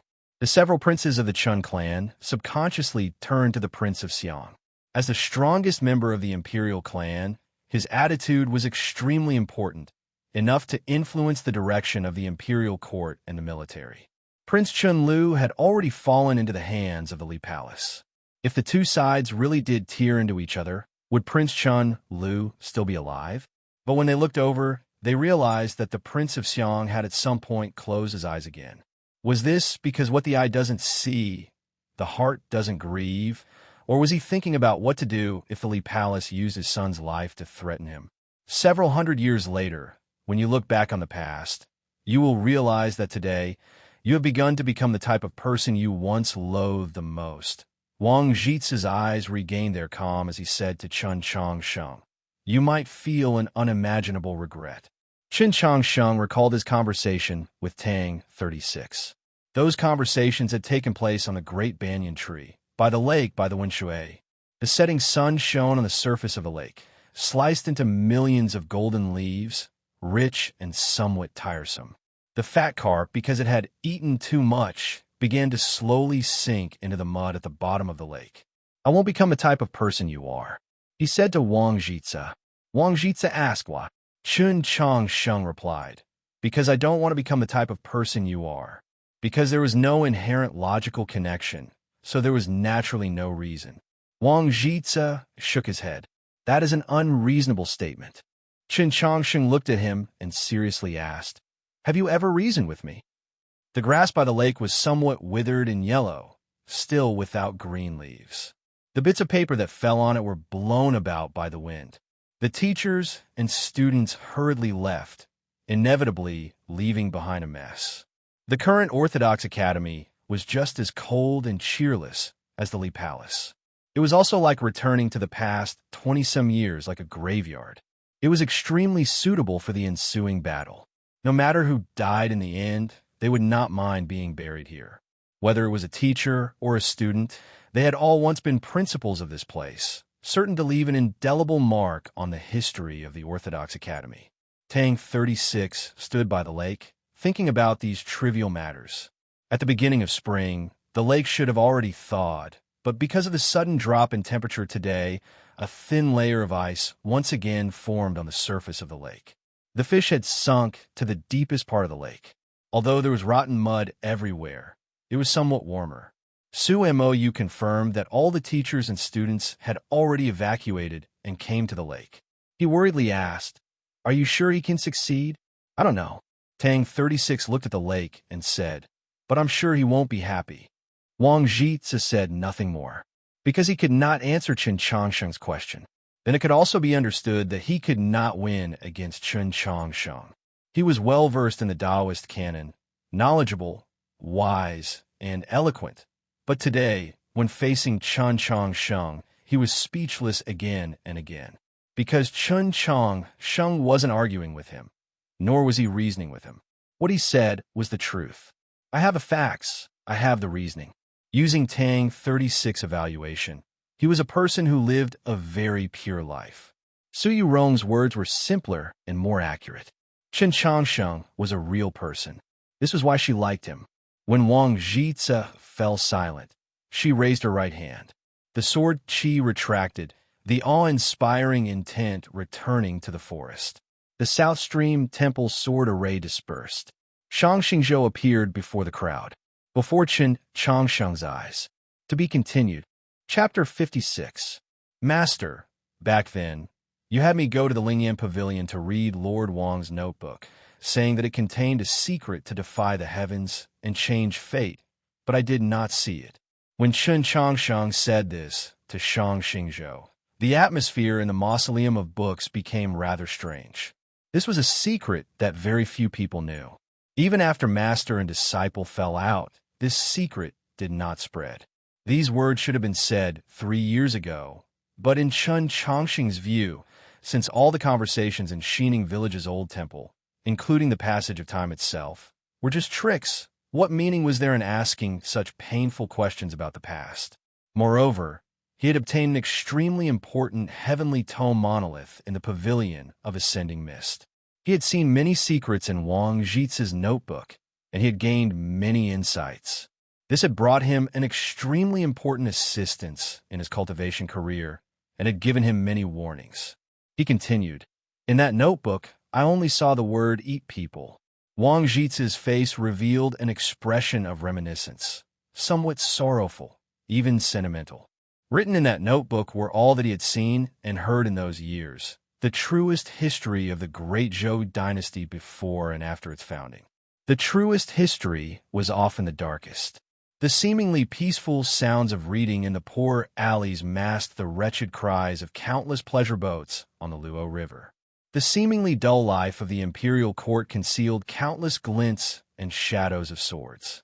Wang Jitze had never mentioned the coup in the 100-her garden, but a few words that occasionally appeared already revealed the cruelty of that night. In the end, the so-called Golden Age could only fulfill one person's wishes. The steps leading to the highest point were littered with bloody corpses.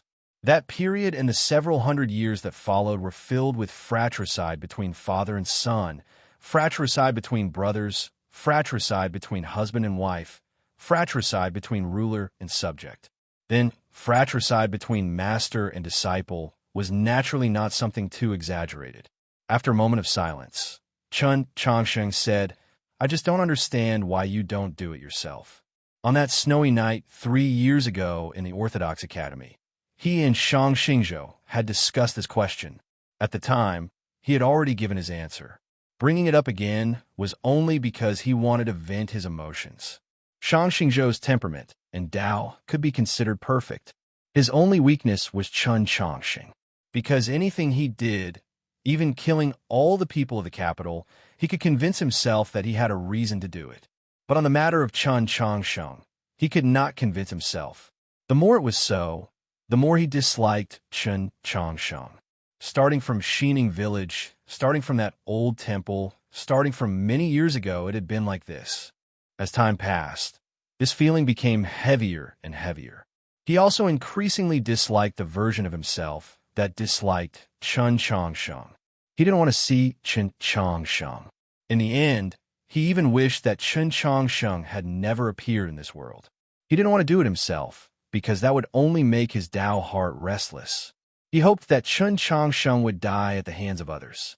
3 years ago at the Tradition Academy, he said that as long as Chen Changsheng didn't return to the capital, he wouldn't do anything. But in the end, he still couldn't resist the temptation. Thus, Zhou Tong died, as did Chusu and the great western continent's Mu. Chen Changsheng didn't die in the snowy mountains and met with danger on Holy Maiden Peak. What we cultivate is the mind. In all things in the world, only the mind cannot be deceived. Chen Changsheng asked confusedly, If I die in the hands of others, can you convince yourself that it has nothing to do with you? Shang Xingzhou looked at him and said nothing. Finally, Chen Changsheng said, "Please do it yourself. At the last moment, you might be able to see your own heart clearly. Don't you want to try?" "I want to try." In the storm of Xuanyang City, when facing Zhu Luo, Wang Pa had said these words. In White Emperor City, when facing an opponent he could not defeat, Xian Yuan Pa had said these words. Su Yurong had said them, and Chen Changsheng had also said them. Compared to Shang Xingzhou, they were still very young. They had enough time to try and had room for error. Perhaps it was precisely for this reason that when faced with a critical juncture where they needed to make a choice, they would be more courageous and direct. Then, don't you want to try? Shang Xingzhou calmly gazed at Chen Changsheng. Chen Changsheng and Su Yurong's performance today had truly been outstanding, worthy of his admiration. And there was also that child in the imperial palace. His silence was even more splendid. However, these juniors still underestimated the meticulousness and terrifying magma-like power hidden behind his forbearance and silence. Even if Wang Jizhe was persuaded to stay out of this matter, he was still confident that he could control the situation in the capital. There was no reason for him to agree to Chen Changsheng's request, but it was at this moment that he heard these words. This was the drop of honeydew hanging from the stem of the stone wall. It was beautiful and pure, easily moving one's heart. This made him recall many, many years ago when he was still a young Taoist priest. There was a monastery of eternal spring in Luoyang. There were 2 young Taoist priests in the monastery of eternal spring called Shang and Yin. At that time, they had not yet gone to the Li Palace Academy and the Orthodox Academy to seek the Tao. Their master was naturally an extraordinary figure, but in the end, he silently died. Those were truly troubled times. Luoyang was besieged for a very long time. The demons covered the mountains and plains outside the city, and the world was filled with a stench of blood. They left Luoyang, accompanied by a youth surnamed Tang. During that journey, they saw many tragic scenes, which had a great impact on each of them. Ultimately, at a certain place, he stopped and said to the twilight that filled the mountains, "I still want to try."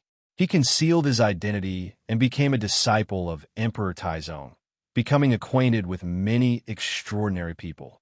Those people wore bright clothes and rode furiously, but he continued to stand in a gloomy corner, silent and inconspicuous. No matter how glorious he became later on, he remained like this.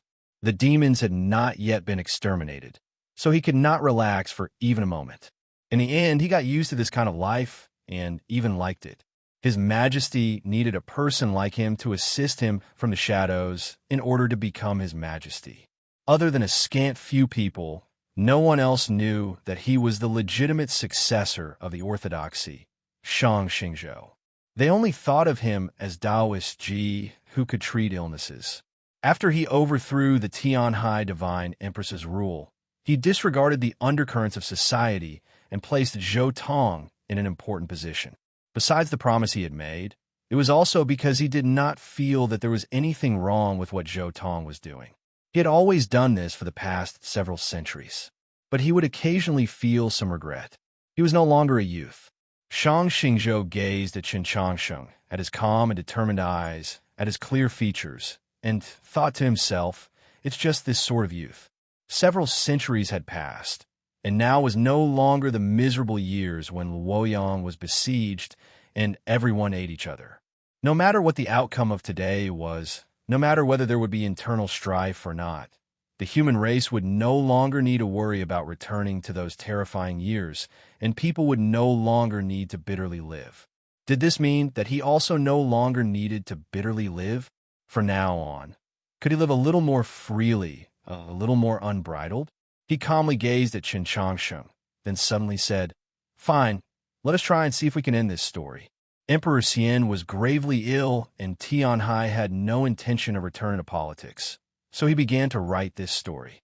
The beginning of this story was that the continent covered in white sand, with the help of that existence on the other side of the sea of stars, bore a fruit. So this story naturally had to end with the death of that fruit. Hold back the misunderstanding. Look at me. The story of choosing heaven will not end. To be continued. Chapter 57. The Orthodox Academy was very cold and cheerless, so quiet that it seemed like a tomb.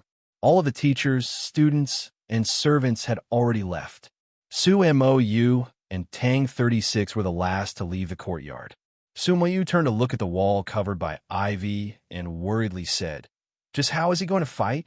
Tang 36's gaze fell on the depths of the Tradition Academy. He was silent. This was the question that everyone wanted to know the answer to. Before the divine path of the mausoleum of books, countless gazes fell upon Chen Chongsheng. Su Yurong walked to Chen Chongsheng's side with soft footsteps. She did not stand at the front, nor did she deliberately fall back. She was standing shoulder to shoulder with him. Seeing this scene, no one felt surprised, nor did they feel surprised. Instead, their expressions became much more relaxed. From the moment Chen Chongsheng had proposed to battle Shang Xingzhou, many people had already anticipated this scene. Whether in terms of seniority or cultivation level, Chen Chongsheng was far inferior to Shang Xingzhou. There was no reason for him to challenge Shang Xingzhou head-on. That kind of rigid fairness was truly unfair. Even his enemies would not make such a request. He and Su Yurong working together was a matter of course. The entire continent knew that their combined swords possessed unimaginable might, even able to break through the limits of the divine domain. Even so, no one was optimistic that they could defeat Shang Xingzhou. Their combined swords had once pushed back Wuqian by on Holy Maiden Peak, and in White Emperor City, they had clashed against an angel of sacred light from a foreign continent. However, their opponent today was Shang Xingzhou, the undisputed strongest expert on the continent. Shang Xingzhou's strength far surpassed Wuqian Bai's, and he had once torn the wings of an angel in the sky. Even if it was as Su Yurong had predicted, that Shang Xingzhou had always had a hidden injury, he still held an absolute advantage against Chen Chongsheng and her. However, it was at this moment that Chen Chongsheng said something very unexpected. "This is a matter between us, master and disciple. I hope we can solve it ourselves." He was looking at Su Yurong as he spoke, but he was also speaking to Wang Pe, the Mount Li sword sect, and the experts of the orthodoxy. Hearing this, the crowd was in an uproar. How were they supposed to fight? Su Yurong was also very surprised. She looked at him with a puzzled expression. On the contrary, Shang Xingzhou quickly understood his meaning and indifferently said, "All right." Wang Jisoo also vaguely guessed Chen Chongsheng's arrangements. Slightly raising his eyebrows, he said, "I have no objections." At this moment, the latest news from the capital arrived. The Orthodox Academy had already been cleared. Hearing this news, people thought that they had figured something out. The Orthodox Academy truly was the most suitable place for today's battle. But in the next moment, people realized that they still didn't know how Chen Chongsheng was going to fight. Before going to the Orthodox Academy, Shang Xingzhou went to the Imperial Palace. The two places were not far apart, and there was only a mottled and old palace wall between them. The abnormal phenomenon was gradually disappearing, and there were still light snowflakes falling from the sky. Shang Xingzhou stood in the square, quietly looking at the majestic hall. Snowflakes fell on his hair and clothes, but they did not melt. Instead, they stuck to him, as if they had become an unreal existence. More than a dozen eunuchs and palace maids knelt in the corridor or by the stone steps outside the side door. They lowered their heads and did not dare to speak. Their bodies trembled in extreme fear. His Majesty was in the palace. Shang Xingzhou looked over there quietly for a long time. In the end, he didn't enter the hall, but turned and left. No one knew if his expression had changed at this moment. After hearing Eunuch Lin's whispered report, Yuren's fingers gripped his book slightly tightened, his knuckles turning somewhat pale. While Shang Xingzhou was standing outside the hall, he had been reading the entire time. He was extremely focused, so his head was very low. No one knew if he had taken in the contents of the book, and no one could see if there had been any change in his expression. The protective array around the hall had been closed long ago. A chilly wind blew in through the window, rustling the pages of the book and causing them to rustle. The imperial palace was extremely quiet, just like that lonely mountain in the clouds when it had yet to awaken. After some time, the sound of running water could be heard from within the hall. It was followed by Eunuch Lin's voice, trembling from heartache. "Your Holiness, use a hot towel to warm your eyes." The Orthodox Academy was surrounded by people. This sort of situation had occurred many times before. After the Ivy Festival, the idlers of the capital had besieged the Orthodox Academy. Daoist Siyuan and Linghai Zhuang had forced their way through the all-school martial exhibition, and countless experts had come to challenge the Orthodox Academy. After the coup of the Mausoleum of Books, the Orthodox Academy had been besieged by the cavalry of the imperial court for 3 days. But today was very different from the previous few times, because it was very quiet outside the Orthodox Academy. Let alone noise or curses, not even the sound of discussion could be heard. The entire Jingdo was also quiet at this moment. From the nobles, to the cultivators, to the common people, everyone's attention was focused on the upcoming match between master and disciple. This match had not yet begun, but it had already been written in the annals of history. It could even be said that this was the most important match after the battle between Zhou Dufu and the Demon Lord. The grand examination that had always attracted the attention of the entire continent had long since been forgotten. Those examinees and the priests of the Bureau of Ecclesiastic Education were still in the green leaf world, so it was hard to say if they had sensed anything strange. The green leaf was placed in a room in a restaurant outside the Orthodox Academy. Tang 36 did not even glance at it. He was looking outside the restaurant. All the streets around the imperial palace were under martial law. There were many people in Hunterflowers Lane. He saw Wang Pe, the Prince of Xiang, the Prince of Zhongshan, the old lady of the Mutuo clan who had reappeared at some point, Linghai Zhuang who had hurried over from the Heavenly Tao Academy, Daoist Siyuan who had hurried over from the Road of Peace, but he did not see Su Yurong. Su Yurong went to the Orange Garden. The Prince of Luoyang's face was pale as he paced back and forth in his room, muttering to himself, "What do I do? What do I do?" And Mo Yu was also very worried. Seeing him like this, her mood worsened. She asked, "Just what is he thinking?" Su Yurong softly replied, "I don't know." Somewhat annoyed, and Mo Yu said, "Then you should be watching over there. What are you doing here?" Su Yurong looked at her and said, "I've come to remind you what you should do according to the agreement I made with His Majesty." And Mo Yu slightly creased her brow. "Even if you know that there's a high chance that he will lose?" Su Yurong calmly replied, "If he loses, then directly attack." And Mo Yu froze, thinking, as expected, only you have the right to be the Empress's successor. There was no spring, summer, or autumn in the house. The temperature in the room was extremely low, like it was in the middle of a bitter winter. Qin Changsheng sat in front of the window, his eyes closed.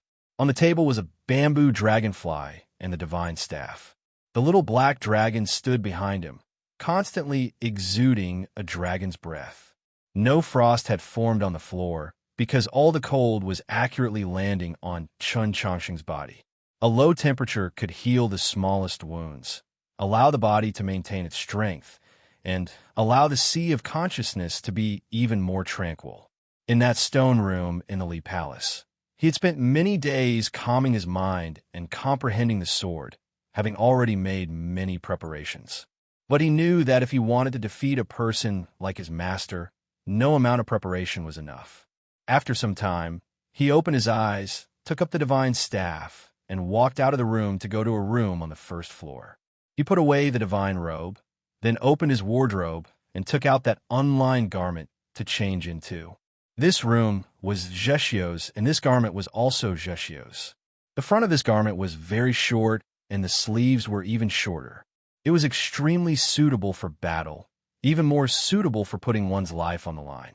After doing these things, he walked out of the house. Shang Xingzhou was already standing by the lake.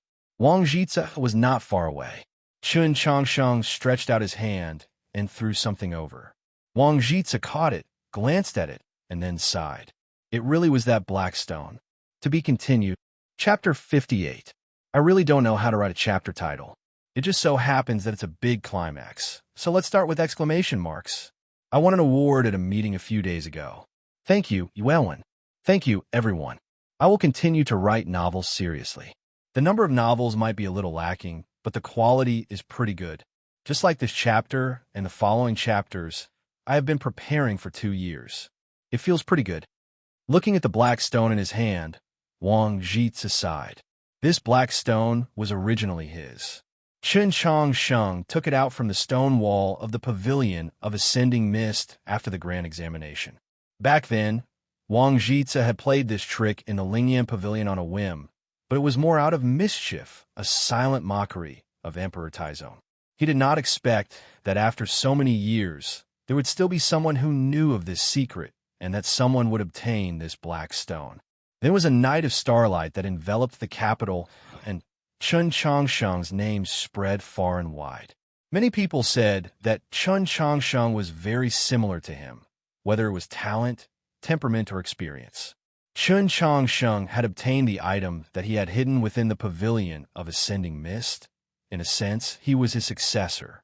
Perhaps it was because of these reasons that Wang Jitsa had always admired Chen Changsheng. Thus, he had appeared in Mount Han and protected Chen Changsheng's life from the Demon Lord. Today, he came to the capital to persuade Su Yurong because he had good intentions towards Chen Changsheng. When he caught the black stone that Chen Changsheng threw over, he realized that what he did was completely unnecessary. Chen Changsheng had already prepared himself, prepared to fight against his master. He chose the most suitable battlefield. It was the place the black stone led to. While Wang Jitsa was looking at the black stone, the little black dragon was also looking at him, her eyes brimming with hatred. After being imprisoned for hundreds of years, one could imagine how deep the hatred was. When she saw Chen Changsheng throw the black stone to Wang Jitsa, she became even angrier and gave a cold snort. Wang Jitsa ignored him and said to Shang Xingzhou and Chen Changsheng, "Please take care of yourselves." Shang Xingzhou's expression was indifferent, and he did not reply. Chen Changsheng calmly returned the greeting and nodded at the black dragon. A cold wind suddenly blew and snowflakes danced in the air. The little black dragon left the Orthodox Academy. Shang Xingzhou looked towards Chen Changsheng. Waves rose even though there was no wind. The thin ice on the surface of the lake shattered and turned into cold mist. The lake water rose and fell. At first, it was gentle, but then it became violent, slapping against the shore and rolling up the snow. The waves broke through the air, producing countless water droplets like a torrential rain. Chen Changsheng looked towards Shang Xingzhou. The master and disciple's eyes met. There was a muffled boom. Whether it was the dancing snowflakes, the cold mist formed by the thin ice, or the torrential rain formed by the splashing of the lake water, they all turned into green smoke. Countless wisps of green smoke flowed everywhere on the surface of the lake, refracting the light from the sky and creating countless magnificent images, among which there was a faintly discernible rainbow. The mist and dust gradually disappeared. Chen Changsheng and Shang Xingzhou's figures had already disappeared. Wang Jitsa walked to the great banyan tree and looked at the distant end of the rainbow, silent. The Orthodox Academy was truly the most suitable battlefield for this master and disciple. But the battle had begun in the Garden of Zhou. The Garden of Zhou was a miniature world with very special rules. The upper limit of the cultivation that the Garden of Zhou could accommodate was determined by the cultivation of the Garden of Zhou's master. When Zhou Dufu was still alive, his strength was incomparably tyrannical, so the level of cultivation that the Garden of Zhou could contain could naturally be considered limitless. Whether it was the demon lord of the past, the mighty black frost dragon, or the heroic and insufferably arrogant Chen Xuanba, or those supreme experts that came after him, they could all enter the Garden of Zhou and display their peak strength within it.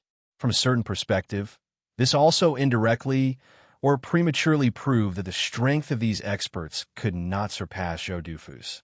At most, they were on the same level. After Zhou Dufu's death, the Garden of Zhou lost its master and its rules changed on their own. Only ethereal opening cultivators could enter, or else they would trigger the seal and trigger the destruction of the rules, or perhaps even cause the collapse of the Garden of Zhou. Now that the Garden of Zhou was in Chun Changsheng's hands, the upper limit of the level of cultivation that it could contain had been restored to the peak of star condensation. In the last few years, whether it was when he faced the Demon Lord in Mount Han or the Snowy Mountains, or when he faced other experts of the divine domain, Qin Changsheng had never attempted to use the Garden of Zhou to trap them. Other than worrying about the grasp these divine domain experts had over the laws of space, he was even more worried that the Garden of Zhou would collapse. Just like when the golden-winged Great Peng appeared and 10,000 swords formed a dragon. Today's situation was completely different. This was an invitation to a battle. By agreeing to enter the Garden of Zhou, Shang Xingzhou had agreed to this condition. He would suppress his cultivation to below the divine domain. In this way, he would not be attacked by the laws of the Garden of Zhou, and the Garden of Zhou would not be in danger of collapsing. More importantly, the cultivation levels of master and disciple would be pulled to the same level. The two sides would compete in Taoist techniques, battle prowess, and intelligence. This would be a fair battle. The first to sense the spatial distortion in the Orthodox Academy were Wang Pe and the Prince of Xiang. And then there were the three elders of Mount Li's Sword Hall that had once guarded that rainbow. Soon after, more and more people knew what had happened in the Orthodox Academy. The silence caused by shock and surprise did not last for too long. The silence in Hundred Flowers Lane was finally broken. The Prince of Zhongshan sneered, and several divine generals revealed expressions of derision. The sound of cups smashing came from a tea house, clearly rather flustered and exasperated. It was no secret that Chun Changsheng was the master of the Garden of Zhou.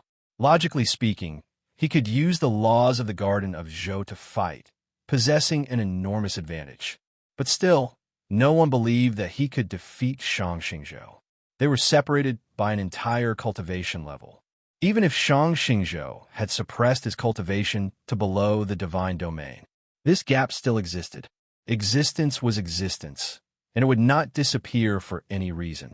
Whether it was experience, intelligence, insight, or any other domain, Shang Xingzhou far surpassed Qin Changsheng.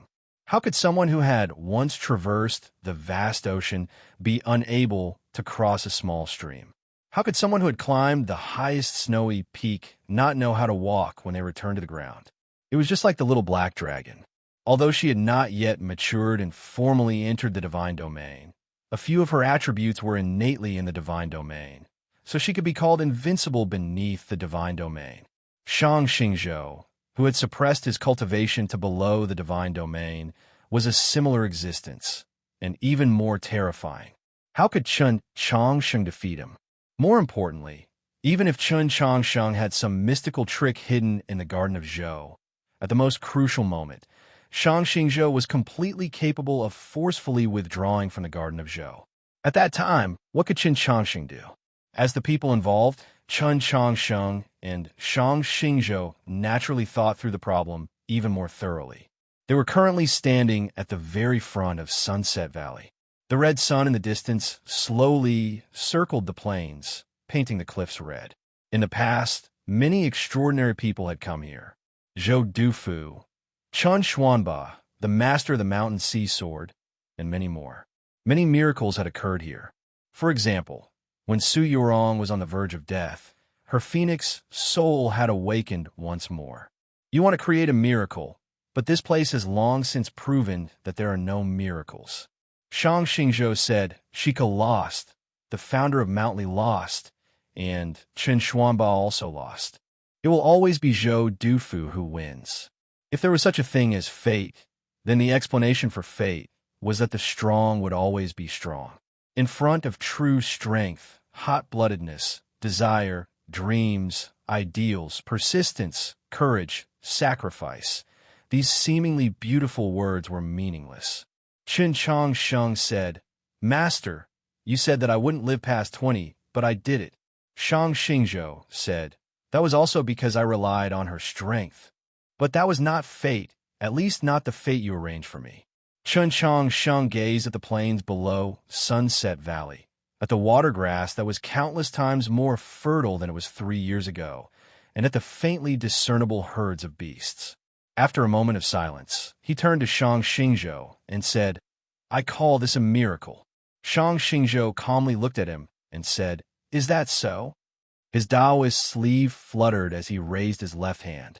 5 steady and slender fingers were aimed at Chen Changsheng. A cool breeze blew, causing the old trees of Sunset Valley to sway. It was a very beautiful sight, but Chen Changsheng felt an intense danger. Without hesitation, his hand landed on the hilt of his sword. He prepared to pull out the stainless sword and hold it horizontally across his chest, using the stupid sword that he had not used in a very long time. He wore Zhixio's clothes, and the cuffs were very short. His shoulders had always been very relaxed. In the entire continent, no one besides Lu Qing could draw a sword faster than him. If this was not enough, he still had even faster swords.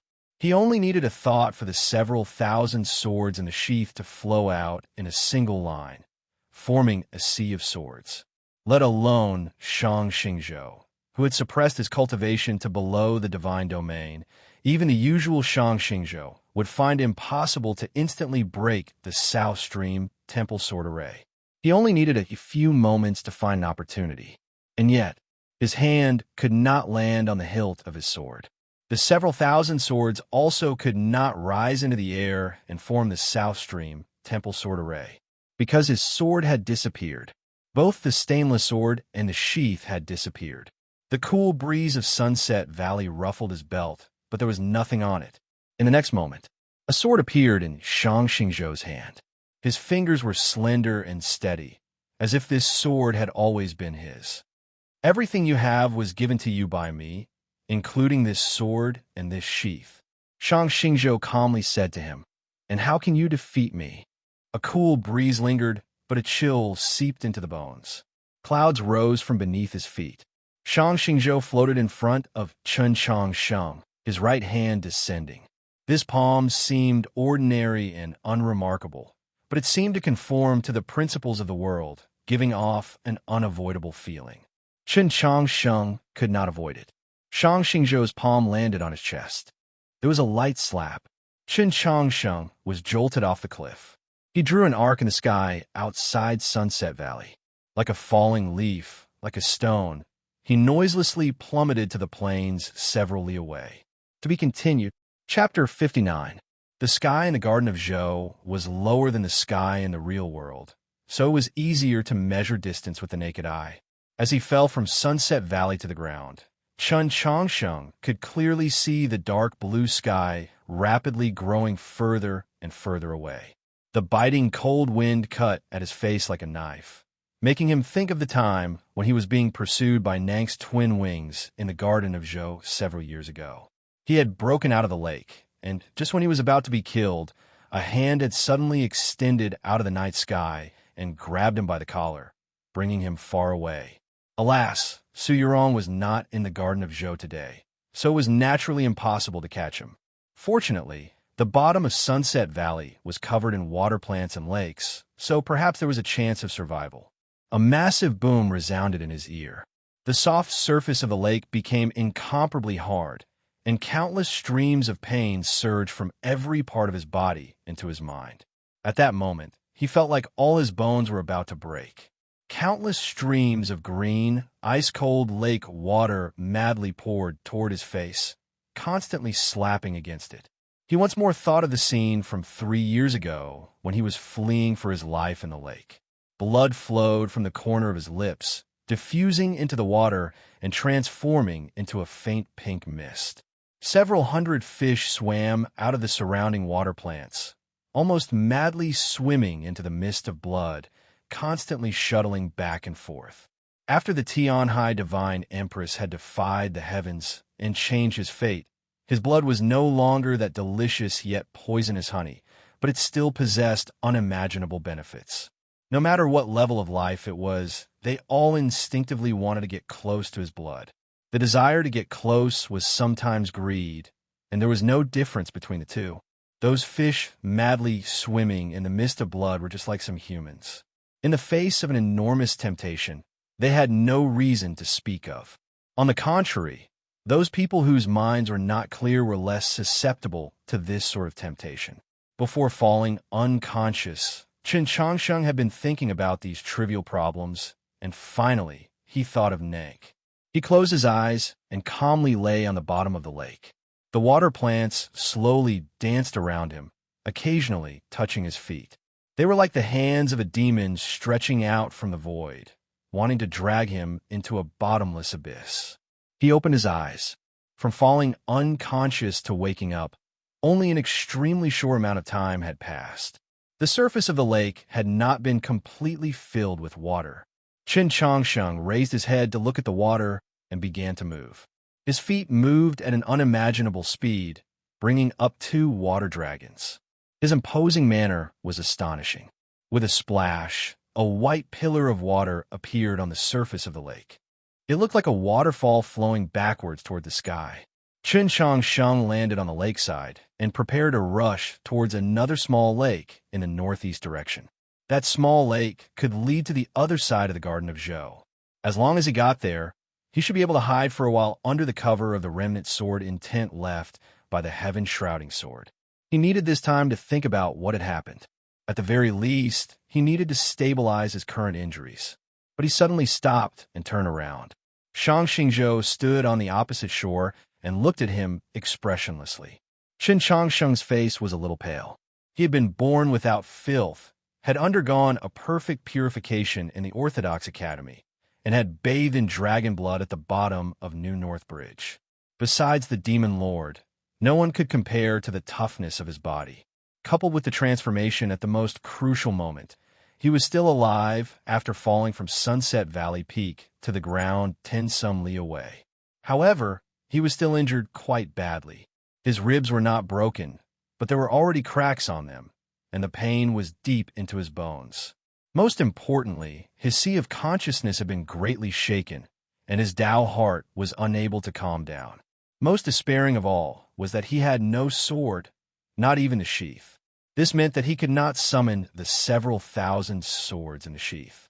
In the last few days, he had been ceaselessly practicing the sword in the stone room of the Li Palace, quietly contemplating and comprehending, adjusting his condition to its peak, all for today's battle. For today's battle, he had prepared a great deal. The 3 swords that Su Li had passed on to him, the sword intents he had experienced at Mount Li, the sword division art of South Stream Temple, and even the sword array had all been thoroughly mastered by him. He believed that in his peak condition, he would have the right to challenge his master in the Garden of Zhou. However, just as this battle had begun, he had lost his sword. All his swords. He had been able to defeat so many powerful foes in the last few years by relying on the sword. He had been called a genius of the path of the sword by the common people, and now many people even believed that he was a grandmaster of the path of the sword. But if he lost his sword, what else could he do? What else could he be? The problem now was, how had Shang Xingzhou been able to snatch away all his swords with just a stretch of his hand? To Chen Changsheng, this was not a problem. It was just that in the past few years, he had forgotten these things. Many years ago, he had cut off the whisker of that golden dragon by the stream, forged it into a sword, and given it to his disciple. That was the stainless sword that Chen Changsheng had carried with him for many years. That sheath had once been the Li Palace's treasury peak. It had also been Shang Xingzhou who had taken it from the Li Palace and given it to him. Shang Xingzhou was correct. Whether it was the stainless sword or the vault sheath, he had given them both to Chen Changsheng. Even the engagement with Su Yorong had been given to Chen Changsheng by him, when Yuan had refused. Since he had bestowed everything to Chen Changsheng, he could naturally take it back at any time. This was the right and also the ability. Without question, this was the most powerful method of victory. But this method had been hidden a little too deeply, so deeply that it chilled one's heart. It had been 10 years since he had received that dagger in Xining Village's old temple, hadn't it? Shang Xingzhou's next words were even more chilling. How old are you this year? Chen Changsheng was a student, and he had raised him in Xining Village. But he did not know Chen Changsheng's age. Whether it was intentional or not, it was still cold.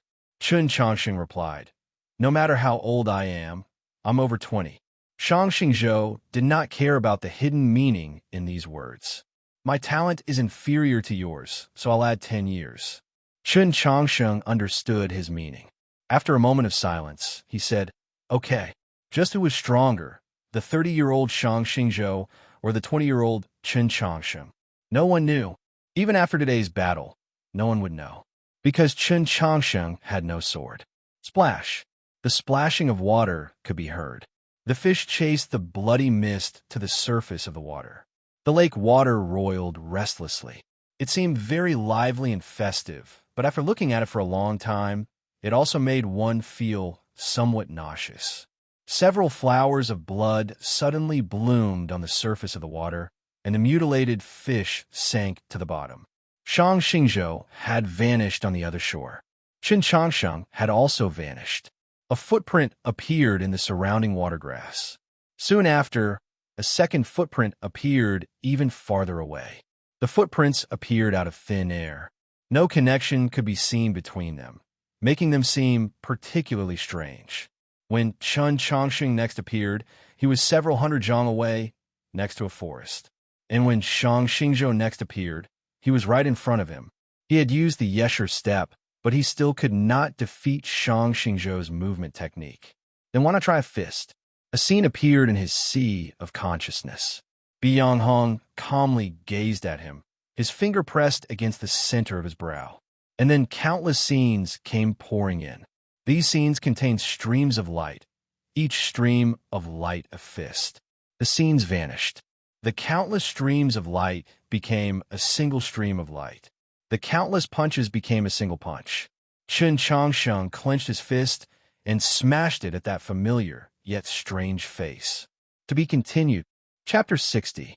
Back in White Emperor City, Bianghong had used the supreme technique of Shiling's 10,000 Years Pavilion, 1 point of red, to imbue his experiences with the angel of sacred light into Chen Changsheng's mind.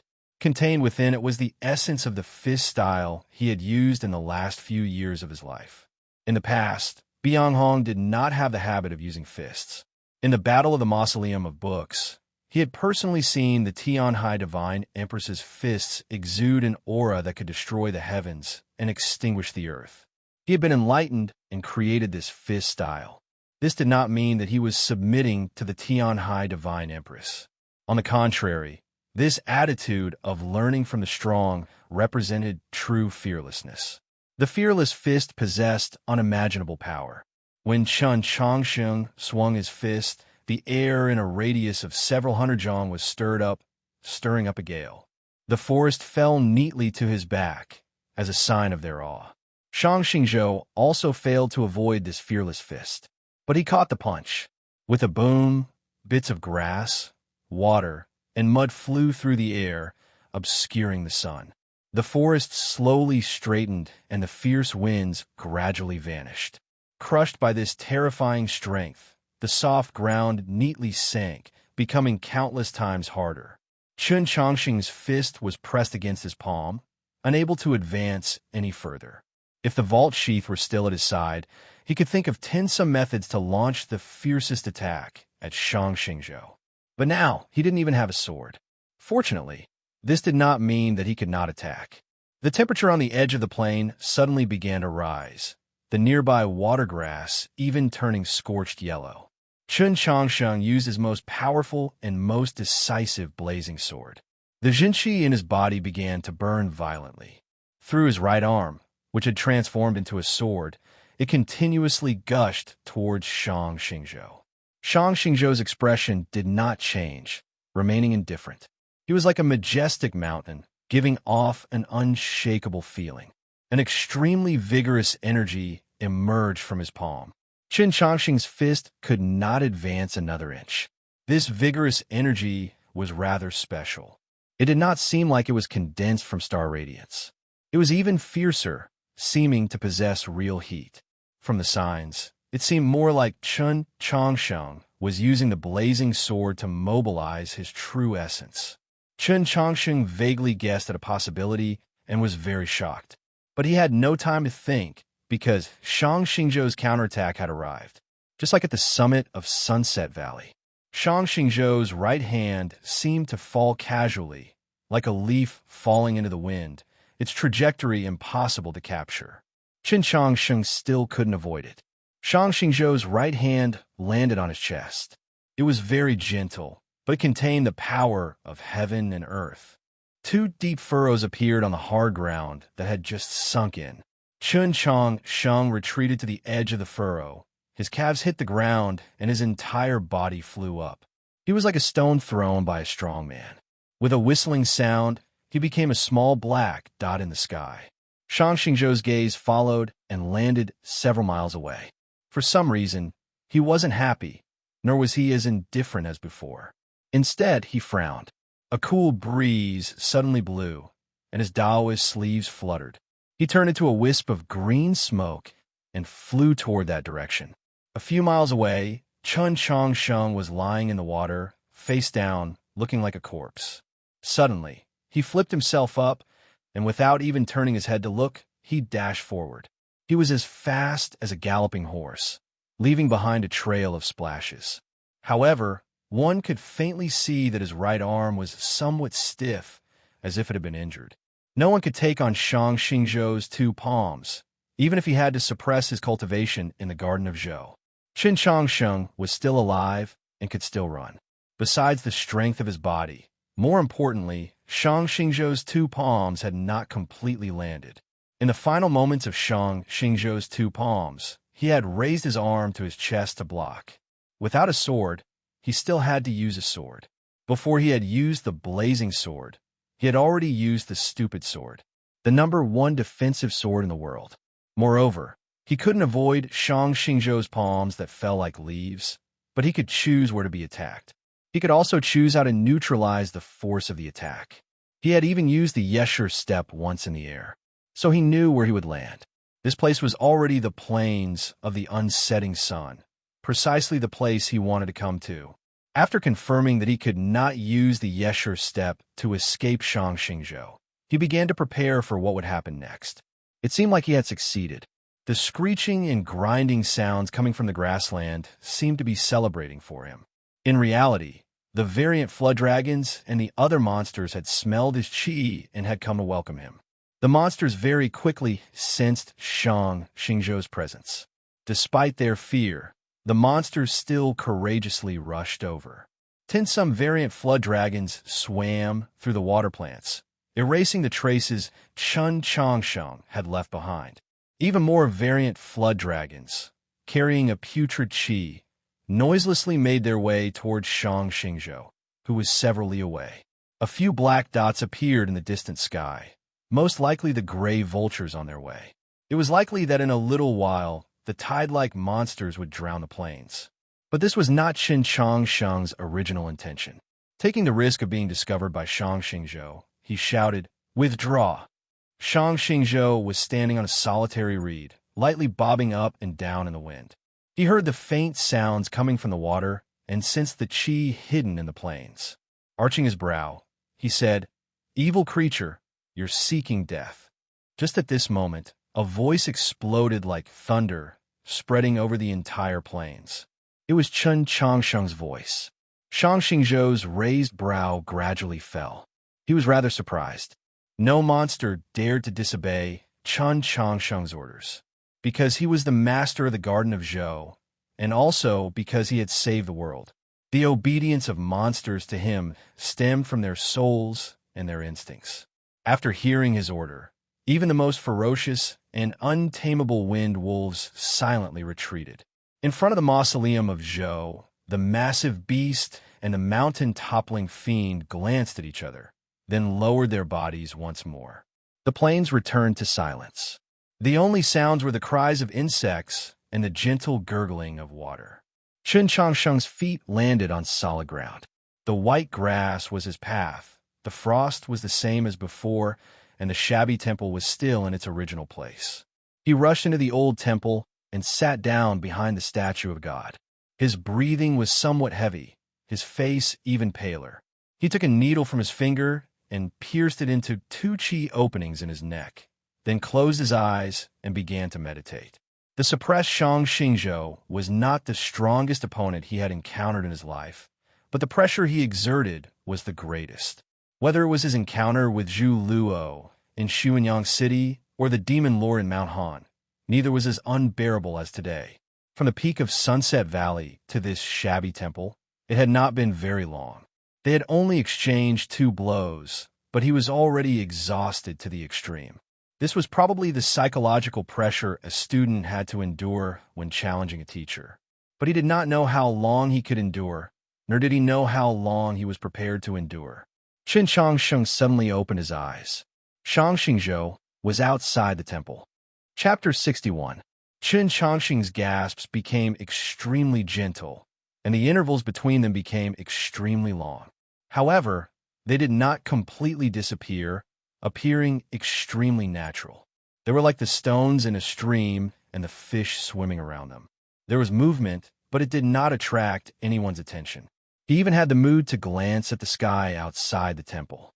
The sky was azure, painted with a few wispy clouds. It was very beautiful. There was a black dot at the edge of the clouds, probably the gray vulture in charge of surveillance. According to his orders, countless monsters hid in the sea of grass, not approaching the white grass path. He knew how powerful and terrifying his master was. If he let the monsters attack, even if he could buy himself some time and obtain some benefits, the monsters would inevitably pay an enormous price. Perhaps even the entire sea of grass would be dyed red. And just as he had said to the people of the Mausoleum of Books, since it was a matter between master and disciple, it should be resolved between master and disciple. There was no need to involve the entire world. Shang Xingzhou had agreed to his request and taken back everything he had bestowed upon him. He had even said that his talent was inferior to Chen Changsheng's, so he had to add 10 years. He was very calm and very calm. Master and disciple would fight based on their own ability. This was true fairness. But there were some things that Chen Changsheng did not understand. He had a stainless body. His purification and ethereal opening were both perfect, and when he was at star condensation, all 108 chi openings had been opened. Even if he lacked the tempering of time, the resources and experience of fighting experts, why was the gap between him and his master so great? This had nothing to do with modesty or self-confidence, and it had nothing to do with emotions. In terms of reason and logic, he found it impossible to accept this fact. Shang Xingzhou's palm technique was very profound, but what about that power? Just what was that power that could faintly break through the limits of the laws beneath the domain? Chen Changsheng looked at the sky outside the temple and thought about this matter. The sun that slowly revolved around the plains of the unsetting sun appeared in that sky, barging into his field of vision. That red sun was not dazzling, and it had no real temperature. The sun in the Garden of Zhou was fake. In the outside world, there was a real sun. That sun had an unimaginable amount of heat and emitted an endless radiance. Chen Changsheng suddenly understood. Shang Xingzhou cultivated the myriad Taoist techniques, but the foundation of his true essence was not the orthodox orthodoxies, star radiance entering the body, but the blazing sun style. But wasn't that something only the Chun imperial clan could cultivate? Suddenly, the black hair on Chen Changsheng's temples slightly curled up. The surrounding temperature rose sharply, and a pale blue flame appeared at the edge of the incense table. It was as if a real sun had appeared in this broken temple. Without hesitation, Chen Changsheng struck backward with his left hand. At the same time, his feet pushed against the statue of God, breaking through the back wall of the ruined temple. With a boom, he turned into a blur and disappeared into the sea of grass on both sides of the white grass path. The ruined temple began to burn. Shang Xingzhou walked out of the sea of fire and looked in the direction where he disappeared with a thoughtful expression on his face. At the most crucial moment, he and Chen Changsheng once again exchanged a palm strike. The situation this time was completely different from the previous 2 times. He didn't take too much of an advantage. This fact made him feel a little strange, followed by some faint anxiety. The rundown temple in the sea of fire crackled. The crisp sound of the collision still lingered in the air. It was like children playing games with stone beads. The keys clanged against each other. Eunuch Lin closed the door and turned to look at the emperor's figure. There was a helpless and nervous expression on his face. Yuren leaned on his walking stick, pushed aside the ivy, and entered the 100 herb garden. This was the first time in 3 years that he had left the imperial palace. There was already someone in the Her garden. Her white dress fluttering in the wind was Su Yurong. Wang Jitze was guarding the Orthodox Academy, so no one could enter. The person most worried about Chun Changsheng was naturally closest to the Orthodox Academy, ready to rescue him at any moment. The Her garden and the Orthodox Academy were only separated by a single wall. As he looked at Su Yurong, Eunuch Lin recalled her long conversation with His Majesty. As he thought of the events of the last few days, his eyes revealed a hint of resentment. Yuren faintly smiled at her and indicated that she should sit. There were not many green buds in the chilly forest. The stone table and stool were rather cold. Su Yurong said, "The Empress is buried here." Yuren calmly gazed at the grass, saying nothing. Su Yurong suddenly said, "When the two characters Yuren are combined, it becomes Su." Yuren's name had not been given by Emperor Xian, nor had it been given by the Divine Empress, but by Shang Xingzhou. This was something she had only recently thought of, because it was only recently that she had begun to think about the details of that engagement. The Grand Minister and Shang Xingzhou had not specified who she was to marry. It was fine as long as it was Shang Xingzhou's disciple. From Yuren's name, it was highly likely that Shang Xingzhou had chosen him at the very beginning. Yuren did not deny it. In Xining Village's old temple, he had refused this engagement, so his master had chosen Chun Changsheng. Su Yurong asked why. To have a wife who was the reincarnation of a true phoenix was of enormous benefit to the imperial throne. And at the time, she had already caught the eye of the holy maiden of the south. Yuren pointed at his own eyes, and then at the walking stick by the stone table. Su Yurong said, "Your Majesty, your way of thinking is wrong." Yuren gestured, "But you cannot appoint a marriage, or else what if the other party is dissatisfied and wants to cancel the engagement?" Su Yurong coldly replied, "Just like everything else, everything that you do not want will be his turn." This was her greatest dissatisfaction with Xining Village's old temple. The more she cared about Chun Changsheng, the more dissatisfied she became. Every time she thought about his life all these years, she felt pity for him. An apologetic look appeared on Yuren's face. "If you really feel sorry for him, you'd better show it quickly." Su Yurong looked at him and said indifferently, "Otherwise, if he dies today, no matter how badly you cry, I can only think of it as hypocrisy." Yuren was rather confused. At this time, Shang Xingzhou and Chun Changsheng were in the Garden of Zhou. The only way to enter the Garden of Zhou was through the Black Stone. The Black Stone was in Wang Jitze's hands. In order to ensure the fairness of this battle, Wang Jitze would not allow anyone to enter the Garden of Zhou, unless Shang Xingzhou and Chun Changsheng came out on their own. Even if they wanted to help Chun Changsheng, how could they do it? The heavenly tome monoliths are passages. When Zhou Dufu broke the monoliths, he directly turned the mausoleum of books into 13 mausoleums. Afterwards, he placed these heavenly tome monoliths in the Garden of Zhou. I wonder if these heavenly tome monoliths have the same effect as that monolith. Su Yurong removed a string of stone pearls from her wrist and placed it in front of Yuren. Yuren was flabbergasted at the sight of the 5 stone pearls. In their conversation that night in the palace, he knew that Su Yurong was very fond of his junior brother. But only now did he realize that his junior brother was also very fond of her. The gaze with which Yuren looked at her suddenly became even gentler. He took out a box from his sleeve and placed it in front of Su Yurong. Su Yurong opened the box and realized that it was filled with sugared plums.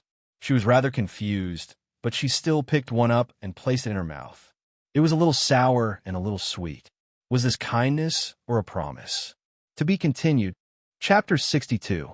Yuren did not pick up the string of stone pearls, even though he knew they were heavenly tome monoliths. Su Yurong placed her hopes on him.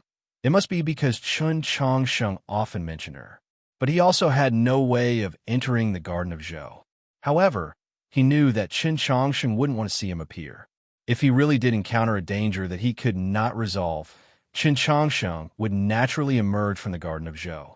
The white grass path was straight and long. Walking on it, one would experience the changes of the four seasons in a very short period of time. It didn't take long for Chun Chong Sheng to pass through spring, summer, autumn, and winter before finally crashing into the violent snowstorm. He kept running towards the other side of the blizzard, his face paler than the snow. The temple in the depths of the snowstorm had already become a tiny black dot and was burning. On the white grass path, there was a temple 10 li away, a temple 100 li away, and a temple 1,000 li away. Chun Chong Sheng and Shang Xingzhou had met 3 times at these 3 temples. Regardless of whether he entered the temple to hide or not, he would still be discovered. Perhaps it was because the place where they, master and disciple, spent the most time together was that old temple in Xining Village. The 3 short but dangerous encounters had caused Chun Chong Sheng's injuries to worsen.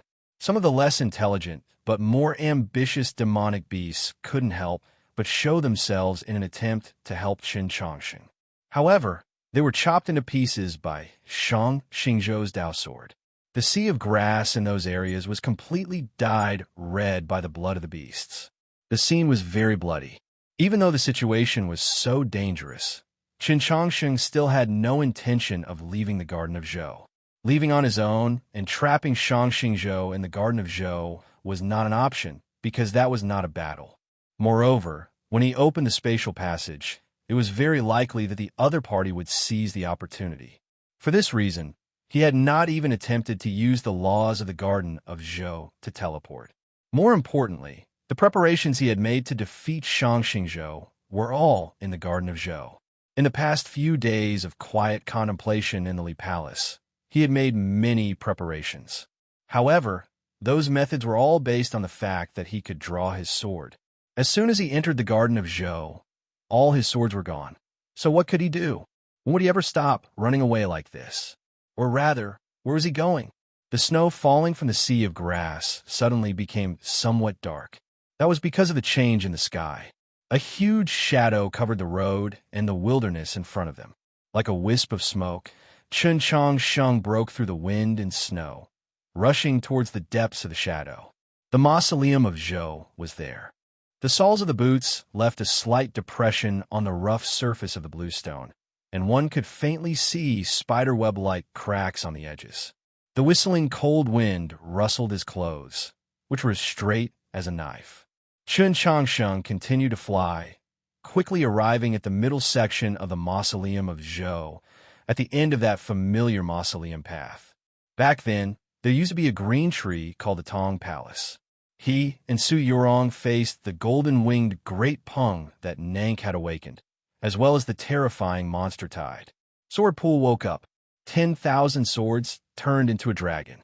The story of the past hadn't happened too long ago, but it already felt like a lifetime ago. The golden-winged Great Peng was absorbing the essence of the world and the homeland of the elf race, waiting for it to truly mature. Nank spent every night in Mount Li listening to the sound of the sword clear her heart. It was unknown when she would truly wake up. The monster beasts had lived a wonderful life for several years, but it was unknown whether they could continue after today. Today, his opponent was only one person, but he was no less terrifying than this person. In fact, he was even more terrifying. The pebbles at the edge of the altar were blown up by the wind and only stopped when they touched the edge of the cloth shoes. Shang Xingzhou gazed at the mausoleum of Zhou, his expression finally changing. "I don't know what you've prepared here," he said to Chun Chong Sheng, "but just like I said at the very beginning, there are no miracles." Chun Chong Sheng replied, "I believe that the appearance of a person like Zhou Dufu under the starry sky is already a sort of miracle." Regardless of what the later generations thought of Zhou Dufu, many people would agree with his view. The strongest expert under the starry sky, truly invincible throughout the world, was naturally a miracle. Hearing this, Shang Xingzhou was quiet for a while, and then he smiled. "Do you know why Wang Jitze doesn't like me, but is willing to help me?" He looked at Chun Chong Sheng and said, "Do you know why the elders of our generation can scheme against each other, but when facing an external enemy, or in other words, when they're forced to the end, they will show a united will to fight against the external enemy?" Chun Chongxing replied, Because of your common experience. Shang Xingzhou calmly replied. Yes, because we once had a common enemy. Chun Changsheng replied. I used to think it was the demons. Shang Xingzhou replied. The existence of the demons was naturally a reason for unity, but even more important was that person. Chun Changsheng replied. I don't really understand. Shang Xingzhou replied. Because that person allowed us to clearly see ourselves, to clearly see each other. From then on, we could be frank and trust each other. Qin Changsheng asked, to clearly see what you really want? Shang Xingzhou replied, at the same time, to clearly see how ugly our true thoughts are, because in the end, that is a shameless thing to do. Qin Changsheng understood, but he could only remain silent. Shang Xingzhou indifferently said, you once killed Zhou, but compared to us, it was just child's play. Qin Changsheng wanted to kill Zhou Tong. Back then, those people had killed Zhou Dufu. If you say that he was a miracle, shouldn't us who killed him be the true miracle? Shang Xingzhou's eyes were very cold, like he was looking at a dead man. Many years ago, even that person had been killed by them, let alone Qin Changsheng. The most famous and longest-lasting riddle of the past 1,000 years had finally been answered. The conjectures of many people, the everlasting topic of discussion in the tea houses and restaurants, had finally been confirmed. Without question, this was the deepest secret of the world. Qin Changsheng, however, was very calm. He looked at Shang Xingzhou and asked, how can you be so sure that he's really dead?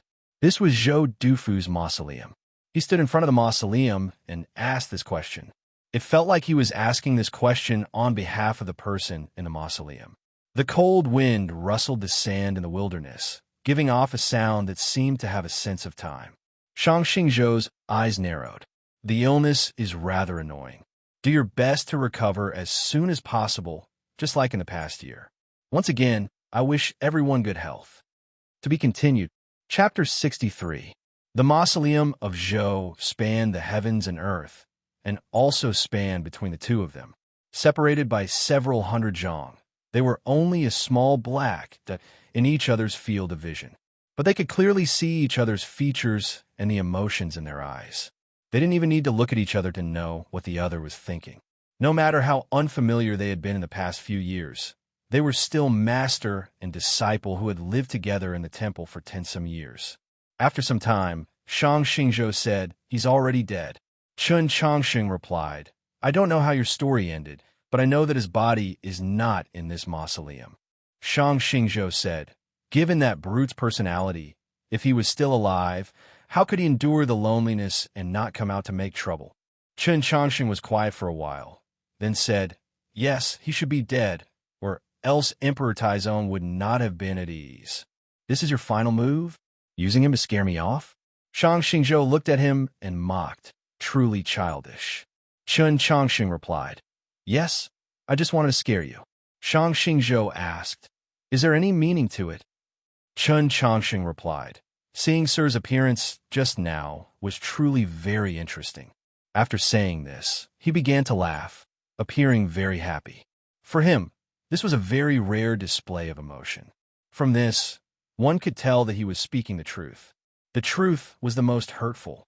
After coming to the capital from Xining village, whether it was the divine general of the East Granny, maid, or madam, or the students of the Ivy Academies, or even Tang 36, they had all been hurt by Chun Changsheng's truth. Even Shang Xingzhou, his master, found it somewhat difficult to bear. Shang Xingzhou's eyes grew even colder. He gazed at Chun Changsheng at the end of the mausoleum and took a step forward. In the garden of Zhou, he could not use the power of the laws above the divine domain, so he naturally could not ignore space. He could not directly reach Chun Changsheng. In reality, the distance he took with his step was neither too far nor too close. It was just one step. The wind rose from beneath his feet. His blue Taoist robe straightened. Several hundred faintly discernible rays of light followed the mausoleum and surged towards the main gate of the mausoleum of Zhou. The wind howled, and the surrounding wilderness was covered in dust, gradually blotting out the sun. The world became gloomy. In this gloomy world of light, countless dense and clear cutting sounds could be heard. Countless straight and deep marks appeared on the surface of the tomb and the boulders on both sides. Some of the boulders turned black at a speed visible to the naked eye. Then, they melted and were blown into the finest sand by the wind. The clear light seemed ordinary, but in reality, it contained the principles of the flow of all things. It was a concrete manifestation of the Tao, and it possessed unimaginable power. Shang Xingzhou attacked with all his might, and thousands of Tao techniques were within. How could Qin Changxing fight against him? On the other side of the plains, the monster bull and the mountain-toppling fiend slowly stood up, transforming into two small black mountains. What was strange was that these two terrifying beasts didn't go to Qin Changxing's aid. Instead, they retreated into the sandstorm that filled the sky. Due to the obstruction of the mausoleum of Zhou, Shang Xingzhou was unable to see this sight, nor was he able to see the ground that was exposed after the monster bull and mountain-toppling fiend left. Those two massive beasts had been silently guarding the north face of the mausoleum of Zhou precisely to block the ground. Those were four altar-like objects. They were already extremely damaged, but one could still vaguely make out that they were originally steel bases. Suddenly, the gales in the wilderness and the grasslands further away disappeared, as did the sandstorm. The warm sun reappeared at the edge of the grassland, hanging there quietly. The mausoleum of Zhou became incomparably quiet.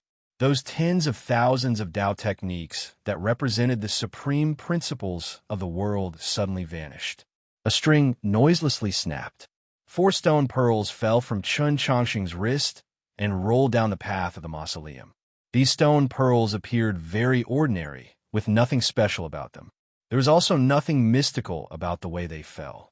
As they rolled down the path, they made a rolling sound, and when they collided with the boulders, they made a crisp sound. It was like they would fall into the cracks between the boulders, never to roll out again or shatter into pieces. Whether it was in terms of probability or laws, this was a very likely occurrence. But none of this happened. The 4 stone pearls rolled down the path of the mausoleum, over the boulders. They seemed to have no purpose, but they accurately headed for the 4 altars in the north face of the mausoleum of Zhou. It was like in the process of rolling down, the 4 stone pearls had bestowed upon themselves some sort of meaning or purpose. With the passage of time, disorder tended to become order, chance becoming necessity. This was completely against the laws and principles of the world. Perhaps it was because these 4 stone pearls were existences that surpassed the laws of the world. It was completely unreasonable, yet also gave off the feeling that it was only right and proper. The 4 stone pearls arrived at the bottom of the mausoleum of Zhou and separately fell into the 4 altars. The wind stirred once more, and then suddenly became chaotic, accompanied by a particularly vast and profound feeling. The 4 monoliths appeared between the heavens and the earth. The earth trembled uneasily, and the incomprehensible howls of monsters came from the plains. The surfaces of these black monoliths were very smooth, carved with complex and incomprehensible patterns, as if they possessed some sort of magical power from the void. These were the heavenly tome monoliths that Zhou Dufu had taken from the mausoleum of books. The light of the sky and the wind of the plains poured into the surface of the heavenly tome monoliths, and then vanished. Countless bits of grass and gravel also went with them, but they did not disappear. As if time was flowing backwards, the sand gradually wrapped around the heavenly tome monoliths, transforming them into stone pillars. The surface even seemed to be eroded by the wind and rain. Shang Xingzhou looked at Qin Changxing and said, "These heavenly tome monoliths really did fall into your hands." Qin Changxing replied, "Yes." Other than the 2 reasons he had chosen to challenge Shang Xingzhou in the Garden of Zhou, there was another reason. At his current level of cultivation, it was simply impossible for him to comprehend the ultimate mysteries of the heavenly tome monoliths, so he naturally could not use them. When he encountered the demon lord in the mountains and the angel of sacred light in White Emperor City, he could only treat the heavenly tome monoliths as indestructible weapons of infinite weight. Only in the Garden of Zhou could he use at least a portion of the heavenly tome monolith's true strength. Because this place had the sacrificial altar and the array that Zhou Dufu had set up. The stone pillars that the heavenly tome monoliths had become were not stable. The surface constantly cracked and then reformed. Countless ancient cheese seeped out from those cracks, transforming into terrifying clear lights. 4 clear lights floated down from the sky, precisely where Shang Xingzhou was.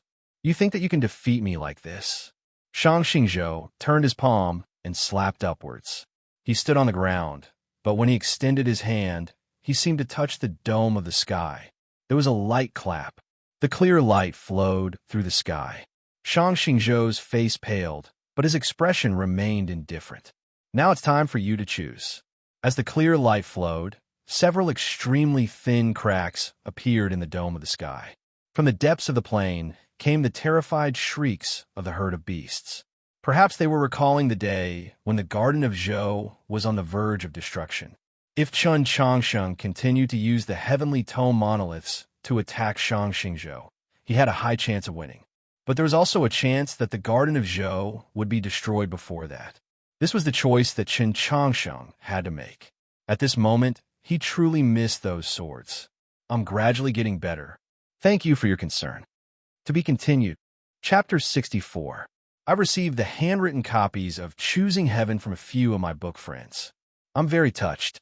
This New Year gift is really nice and meaningful. I'll talk about it in detail another day. Thank you, everyone. Using the array left behind by Zhou Dufu to display the true power of the heavenly tome monoliths to resist Shang Xingzhou was Chun Changsheng's plan. In those nights in the stone room of the Li Palace, this plan had already matured to perfection. But in the original plan, the South Stream Temple sword array should have already been set up around the mausoleum of Zhou. The several thousand famed swords that had returned to the plains would once more form a balance with the 4 heavenly tome monoliths, ensuring that the Garden of Zhou would not collapse. If all of these were put into practice, he would have a 70% chance of defeating his master. Unfortunately, all of his swords had been snatched away by Shang Xingzhou, so his chances of winning were naturally much lower. More importantly, without the suppression of several thousand ancient sword intents, the clear light emitted by the heavenly tome monoliths would most likely destroy the Garden of Zhou before it could defeat Shang Xingzhou. Shang Xingzhou only needed a single glance to understand Chun Changsheng's intentions, as well as the current situation. Therefore, he would not back down, nor would he admit defeat. He would persevere to the end, even if he did not hesitate to touch the seal of the Garden of Zhou. Chun Changsheng could continue to use the heavenly tome monoliths to attack until he defeated him, but the Garden of Zhou could be destroyed ahead of time. Otherwise, Chun Changsheng would have to take the 4 heavenly tome monoliths and leave the Garden of Zhou as quickly as possible. However, when he returned to the real world, without the restrictions of the Garden of Zhou, he was unable to display the power of the heavenly tome monoliths, and he had no sword. How could Chun Changsheng defeat him? It was a multiple-choice question. Shang Xingzhou looked at him quietly. The clear light falling from the sky was blocked by his palm. Endless winds and clouds were born and destroyed within it. In the end, everything in the world was often a multiple-choice question. It was easy to get tired of it. Chun Changsheng looked at Shang Xingzhou and asked, "Why do I always have to make the choice?" He was really angry, or rather annoyed. The angry question was carried far away by the wind. Shang Xingzhou's expression was indifferent. He had no intention of answering him. From Xining village to the capital, from the age of 10 until now, he had done far too many multiple-choice questions. He was truly annoyed. He really wanted to ask his master if it was annoying to do this all the time. But in the end, he didn't ask because he knew it was useless. Just like in the past few years, he was used to doing, not talking, no matter what choice he made. Or, no choice at all. Yes, he really didn't want to choose today. His eyes were incomparably bright, just like the moonlight of Xianyang City. His divine sense spread across the air and landed on Shang Xingzhou's sleeve. He tried to regain control of the vault sheath. Even if he couldn't, he could at least reconnect with the swords in the scabbard. He believed that as long as those swords sensed his divine sense, they would definitely follow his will and break out of the sheath, returning to this world. However, he failed. His face became even paler, like the snow in the wilderness. A trickle of blood flowed from the corner of his lips. He looked like a lonely winter sweet in the snowfield. Shang Xingzhou's right hand was still supporting the sky. The wind ruffled his sleeves, and the scabbard in his left hand could be vaguely seen. Qin Changshang's gaze fell upon that direction. When making a choice, you can often see a person's truest courage, wisdom, and temperament. Shang Xingzhou looked at him and said, "You have disappointed me today because you don't even have the courage to make a choice." Qin Changshang said, "Since I will lose no matter what I choose, why should I choose?" Shang Xingzhou replied, "Because that is your fate." Many years ago, in Xining Village's old temple, he had said something to Qin Changshang. "You have an illness that cannot be cured. That is your fate." Today, he had said something similar again. "No matter what you choose, you will lose. That is also your fate." Qin Changshang gazed at the distant plains, saying nothing for a long time. Shang Xingzhou calmly looked back, also saying nothing. After some time, Qin Changshang drew back his gaze and said to Shang Xingzhou, "My illness has already been cured." Yes, his illness had already been cured. He was still alive. Thus, there was no such thing as fate. Thus, choice had its meaning, whether he won or lost. It was very quiet both inside and outside the Orthodox Academy. People were everywhere in 100 Flowers Lane, but not a single noise could be heard. Their faces were covered in tension, anxiety, and worry. At this moment, everyone knew that Shang Xingzhou and Qin Changshang were fighting in the Garden of Zhou. They could not see sword glows or hear sword cries, so no one knew the specifics. But to experts of the divine like Wang Pe and the Prince of Xiang, space could not isolate all information. Why was it that there was not even a sliver of sword intent in the Orthodox Academy? The Prince of Xiang seemed to be laughing and crying, his true emotions impossible to tell. His hands, which were clasping the fat on his abdomen, were subconsciously rubbing against it. Wang Pe thought of a certain possibility, and his expression turned grave. At Tang 36's level of cultivation, it was naturally impossible for him to know what was going on in the Garden of Zhou, but he had always been paying attention to the changes in Wang Po's expression. From start to now, his gaze had always been fixed on Wang Po's face through the crack in the window. This was his only source of information. Seeing Wang Po's expression, he vaguely guessed that the situation was not good, and his face paled. On the floor was a Ruyao azure cup that had been shattered into several pieces, and there were also some water and tea leaves. In his hand was a teapot, the tea in the pot already cold. He picked up the teapot and poured half of the cold tea in his mouth, but he still could not calm his madly beating heart, nor could he extinguish the flames of Tao in his heart. He charged out of the tea house. Suma Yu could not stop him, allowing him to run straight to the gate of the Orthodox Academy. Ling Haizhu Wang and the others were surprised, thinking, just what is he doing here? The Imperial Court and the Li Palace had jointly decided that the Orthodox Academy would be sealed, with only Wang Jitse, Shang Xingzhou, and Qin Changsheng allowed inside. The Orthodoxy cavalry and black armored cavalry stood guard around the academy, and countless cultivators had gathered, including experts on the level of Wang Pe and the Prince of Xiang. No one could even think about entering the Orthodox Academy at this time. Tang 36 paid no attention to those unkind and warning gazes. Before those princes could even open their mouths, he had already begun to curse. "All of you, shut your mouths. This is the Orthodox Academy, and I'm the superintendent. Qin Changsheng isn't here, so I'm the one with the most authority. No one can enter because they don't agree.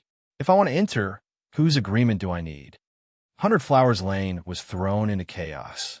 Sword intents crisscrossed the air, and there were even a few crossbow bolts streaking across the sky. Wang Jitse turned his head from the lake shore and saw Tang 36. Tang 36 had naturally guessed that he was Wang Jitse, but he did not step forward to greet him. He straightforwardly asked, "How do I enter the Garden of Zhou?" Over the course of countless years, Wang Jitze had never encountered someone who knew his identity but did not care. He couldn't help but feel rather surprised and then interested. He opened his palm to reveal the black stone and said, "Enter through this door." Tang 36 said, "Give it to me." His request was very simple and clear. It took Wang Jitze a few moments to react. Why? The Garden of Zhou is Chun Chongqing's, so this thing is naturally his. He gave it to me, and this thing was originally mine. This time, it was Tang 36's turn to be stunned before he reacted. It was originally yours, which means that it's not yours anymore. And how old are you? If he gave it to you, you should take it. Wang Jitze had never met such an unreasonable person, so he quickly guessed at this kid's origins. He replied, "Not even your grandfather would dare to speak to me like this." "Nonsense, besides Emperor Taizong, who would dare to disrespect you?" Tang 36 changed the topic. "But today, I have to congratulate you." Wang Jitze asked, "What is it?" "Congratulations on finally meeting another person besides Emperor Taizong that dares to talk back to you." Tang 36 looked at him and seriously said, "If you are not willing to give this thing to me, I will curse your mother." Wang Jitze arched his brows and said, "I am the referee for this match." Tang 36 said, "You were invited by Shang Xingzhou. I don't trust you." Wang Jitze replied, "The Pope trusts me." Tang 36 asked, "What does that have to do with me?" Wang Jitze calmly replied, "If I don't give it to you, what can you do?" Tang 36's reply was still concise and clear. The one Shui's sword was unsheathed, and 10,000 golden leaves appeared on the surface of the lake. Wang Jitze's expression subtly changed. It was not because of Tang 36's attack. It was because Tang 36 had pulled back his sword. Suicide. To be continued. Chapter 65. To say that Wang Jitze could crush Tang 36 like an ant with a single finger might be a bit of an exaggeration. But if he stretched out 2 fingers, he could definitely kill Tang 36 easily. The difference in strength between the two was just this great. It was impossible for Tang 36 to threaten Wang Jitze, and even seeking death in front of Wang Jitze would not be easy. The one Shui's sword held between 2 fingers by Wang Jitze remained motionless, unable to advance an inch. It was hard to avoid awkwardness when a tragic suicide had suddenly turned into this scene. But Tang 36 did not feel any awkwardness. He even raised his brows. Raising his brows meant provocation. His meaning was crystal clear. If one truly wanted to die, there were many ways to do so. Cutting one's throat with a sword was undoubtedly the least efficient method. He was waiting for Wang Jitze to stop him so that he could continue negotiating. Wang Jitze smirked at him and said, "Even if I gave you this stone, it would be useless." Tang 36 saw his expression and understood. With his current level of cultivation, even with the black stone, he could not enter the Garden of Zhou, nor could he help Chun Chongqing. Tang 36 sincerely asked, "Then may I trouble sir to help?" Wang Jitze said nothing. Tang 36 continued, "I know that his current situation is definitely very bad." Wang Jitze's gaze fell on the black stone as he said, "Correct, he is currently facing an extremely difficult choice." Tang 36 was quiet for a while, then said, "He is a good person." As he said this, his attitude was unprecedentedly solemn. Wang Jitze replied, "Yes." Tang 36 looked into his eyes and said, "A good person should not live so bitterly." Wang Jitze replied, "This has nothing to do with good or bad." Tang 36 was rather disappointed and furious. He jeered, "Yes, it has nothing to do with good or bad, only with strength. In the end, it's just the strong bullying the weak." Wang Jitze shook his head. Every person has to take responsibility for their own choices. Tang 36 sneered. "Then why is it always him who makes the choice? Why can't it be your choice?" Wang Jitze replied, "Shang Xingzhou agreed to fight him. This was a choice he was forced to make." Tang 36 said, "That choice is too complicated. Your choices should be simpler." Wang Jitze asked, such as? Tang 36 said, "You can choose to die or die." Wang Jitze smiled and asked, "Are there any other options?" Tang 36 said. You can also choose to be burned to death, drowned to death, pierced through the heart by 10,000 arrows, or die by 1,000 cuts. This was not a narration, but a command, or perhaps a curse. The calm tone contained an extremely strong hatred. But all of this stemmed from helplessness. Looking at the thin ice and duckweed on the surface of the water, Tang 36 felt a little tired. Did he fail just like that? He really couldn't accept this. He was unwilling for Chun Chong Sheng. He suddenly shouted towards the sky, "You're a blind dog." The Hunter Blossom Street was a bit chaotic, so he didn't know if they would hear what Tang 36 said. The herb garden, which was only one wall away from the Tradition Academy, could hear it very clearly. Yuren did not know what had happened, and asked with his eyes. Tang Tang wants to disturb Lord Wang's thoughts. Su Yurong said, if there was even the slightest chance, he would use the methods in the old estate to force Lord Wang to compromise. This was referring to the conversation between the grandfather and grandson at the mahjong table. He had not hesitated to destroy the Tang clan, so he naturally did not care about the common people of the world. But it was obvious that this was still not enough to move Wang Jitze or convince him. He could not even bring out the words and threats he truly wanted to say. Tang 36's attempt had also failed. Su Yorong's eyes were tinged with worry. Her left hand tightly gripped the 5 stone pearls. These 5 stone pearls had originally been the 5 heavenly tome monoliths of the Garden of Zhou, a part of Zhou Dufu's great array. Just a moment ago, the 5 stone pearls had faintly emitted some sort of ripple, allowing her to roughly understand the situation in the Garden of Zhou. She knew that Qin Changsheng was facing a choice. She also knew what Qin Changsheng would choose, even before he made his choice. To Qin Changsheng, this choice was not as difficult as Wang Jitze had said, because she understood Qin Changsheng. Yuren also understood Qin Changsheng, so he also knew what Qin Changsheng would choose. This meant that Qin Changsheng had lost. Every street and every house in the capital heard the massive boom that followed. Violent waves of qi appeared by the lake shore. The remaining snow, withered grass, and mud were sent flying into the air, striking against the walls and trees with a pitter-patter. The lake water roiled and trembled, sweeping up 1,000 piles of snow that flew through the air and then crashed back down. All of the Orthodox Academy was enveloped in this sudden torrential downpour. 2 figures suddenly appeared in the torrential rain. Qin Changsheng and Shang Xingzhou. The sky suddenly brightened for an instant, as if a bolt of lightning had appeared. Borrowing the light that illuminated the gloomy downpour, one could faintly make out Shang Xingzhou's hand resting on Qin Changsheng's chest. Qin Changsheng was sent flying like a stone, smashing through tinsome thick trees and falling deep into the forest. With a crack, the trees smashed into the ground, quaking and uneasy. Tang 36 raised the Wenshui sword and prepared to charge over, his left hand hidden in his sleeve tightly gripping a magical artifact. There was a light clap. Wang Jitze's finger had fallen between his eyebrows. Tang 36 could no longer move. 2 golden-red flames suddenly appeared in the 100 herb garden. Su Yurong vanished from her spot. Wang Jitze did not turn his head, only pointed behind him. Behind him was the academy wall. A gap several zhang wide appeared in the wall. The bricks and the broken pieces of the wooden door quietly fell to the ground.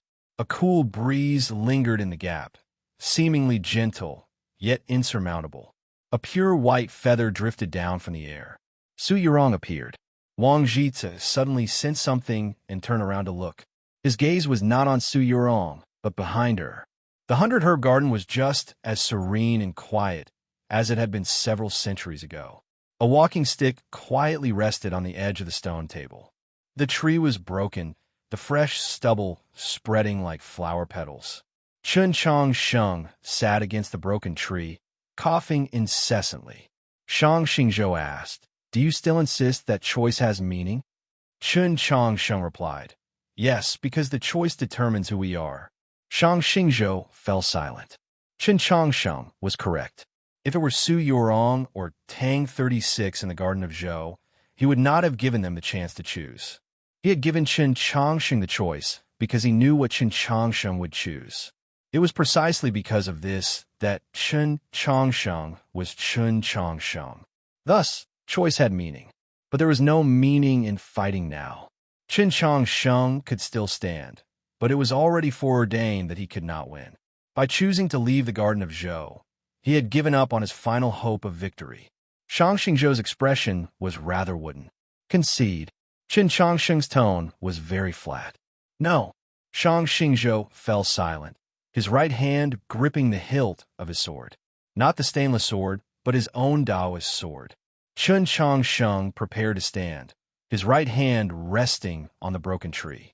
Suddenly, his hand touched something hard. There were too many matters at home. My mood was rather irritable, and I wrote very bitterly. Fortunately, the quality of the final product was rather good. To be continued. Chapter 66. The title of the chapter has nothing to do with 36, nor does it have anything to do with the famous screenwriter. It's purely for fun, and I truly feel that Chen Changsheng and Tang Tang are very six. The Orthodox Academy had a long history, even earlier than the Great Zhou had been founded. Countless great trees had grown here, some of them even over 1,000 years old. Quite a few ancient trees had been destroyed in that bloody incident 20 years ago, but even more had survived. This was especially true of the forest near the imperial palace, where its branches and leaves were even more luxuriant and serene. When he had first entered the Orthodox Academy, Chen Changsheng had noticed this forest. Later on, he had spent countless mornings here, practiced the sword countless times. He knew that these trees were very hard, and their stubble was naturally very hard as well, but he still found it rather strange. That object was very hard, but its edge was not sharp. Rather, it was rather smooth, as if it had been polished. He turned his head and saw that where the tree had been cut off, there was a hole about a foot deep. The leaves obscured the already gloomy light, and the hole was covered in snow and dust, making it very difficult to see what was inside. Then, before it had been cut off, this place had presumably been a tree hole. The object that his right hand had touched was in this hole. In other words, that object had always been stuck in this tree hole. Chen Changsheng had not been able to confirm what that object was. Shang Xingzhou's sword had arrived, the Taoist sword of the Monastery of Eternal Spring, imbued with the purest yet most ungentle aura, cut through the cold wind and descended upon his chest. While Shang Xingzhou was walking towards Chen Changsheng, Su Yurong was also walking towards the Orthodox Academy. Wang Jitsa once more pointed through the air. The gentle breeze by the lake was unruffled, and there was no shrill cry. It was like nothing had happened. But in reality, an invisible barrier had once more appeared between the Orthodox Academy and the 100 Herb Garden. At this moment, Su Yurong made a very strange action. She raised her left hand and lightly pointed at the air. Pop! There was a light sound. It was like the most fragile of blisters had been pierced by the softest of hairs. The invisible barrier vanished without a trace. Su Yurong had finally stepped into the Orthodox Academy. Her face was snow-white, and an extremely thin stain of blood had appeared at the corner of her lips.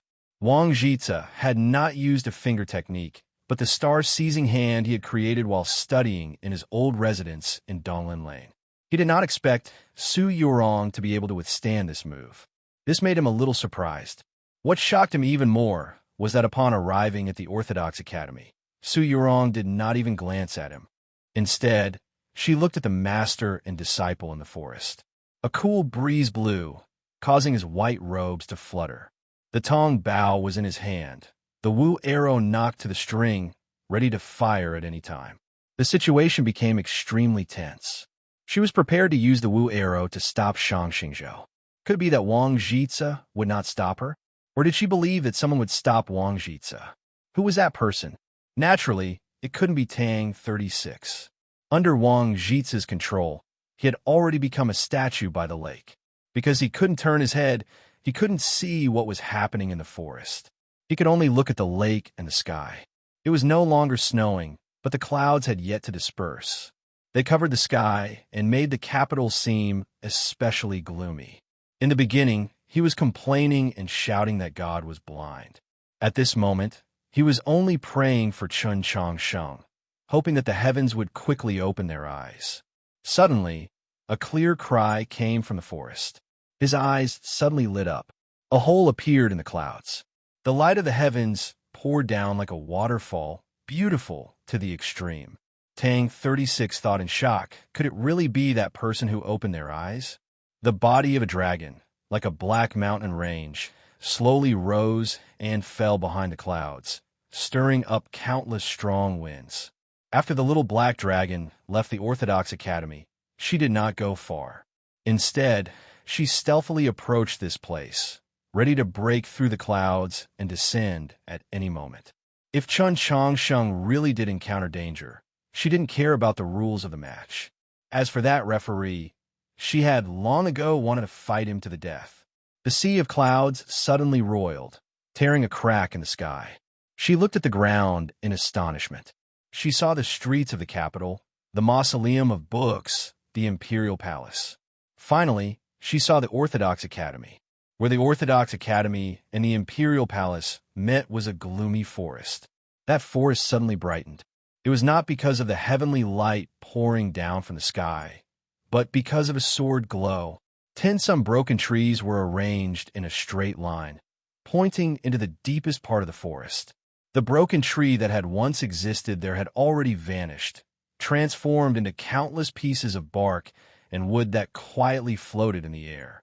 Floating along with these pieces of bark and wood was the light snow that had begun to fall this morning and a lake water that had fallen like a torrential rain not too long ago. There were 2 figures in this strange scene. Shang Xingzhou stood in front of Chun Changsheng, looking down from above, his Dao sword already swinging down. Chun Changsheng did not die, because a sword had appeared in his hand. It was precisely this sword that had blocked Shang Xingzhou's sword. Chun Changsheng was still using the stupid sword.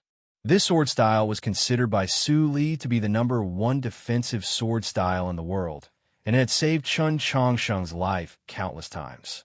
Just now in the Garden of Zhou, Chun Changsheng had relied on this sword style to escape from death many times. But this time, Chun Changsheng was not sent flying. His left foot sank deep into the ground, so stable that it seemed to have grown roots. This was a sword style in the first place.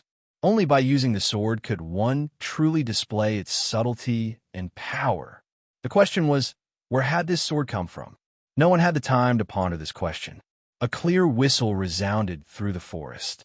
Shang Xingzhou's Daoist sleeve drifted, the Dao sword rising and then falling. The wind and snow rose with it. Shang Xingzhou's figure vanished. Countless sword glows appeared. The forest was covered in sword slashes. It suddenly fell silent. Chun Shang raised his sword to meet them.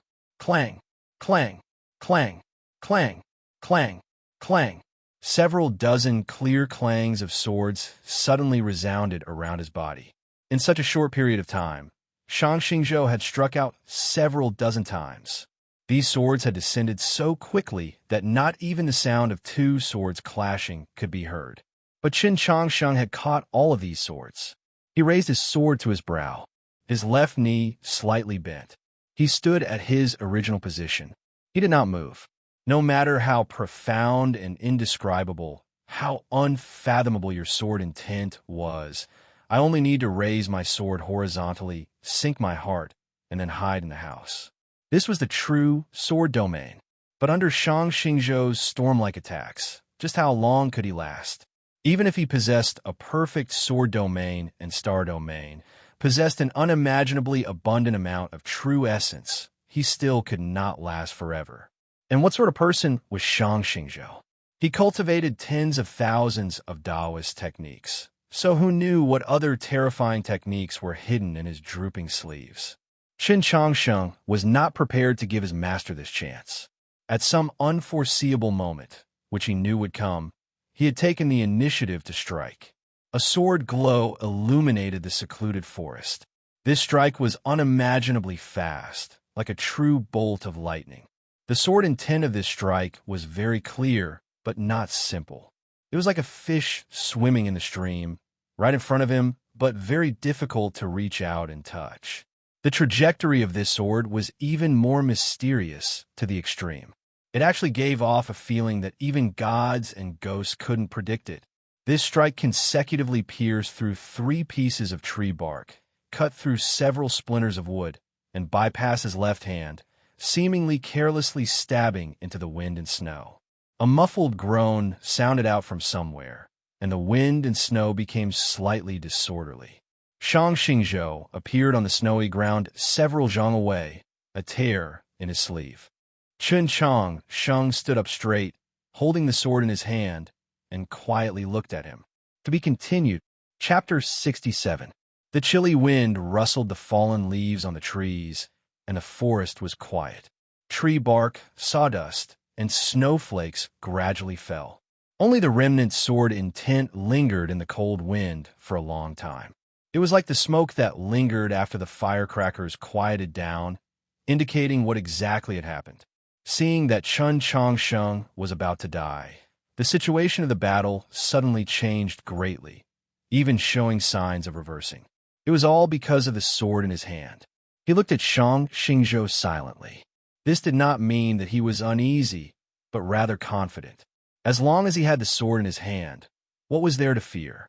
As Su Li's successor, Chun Changxing's talent in the sword could be considered world-shaking.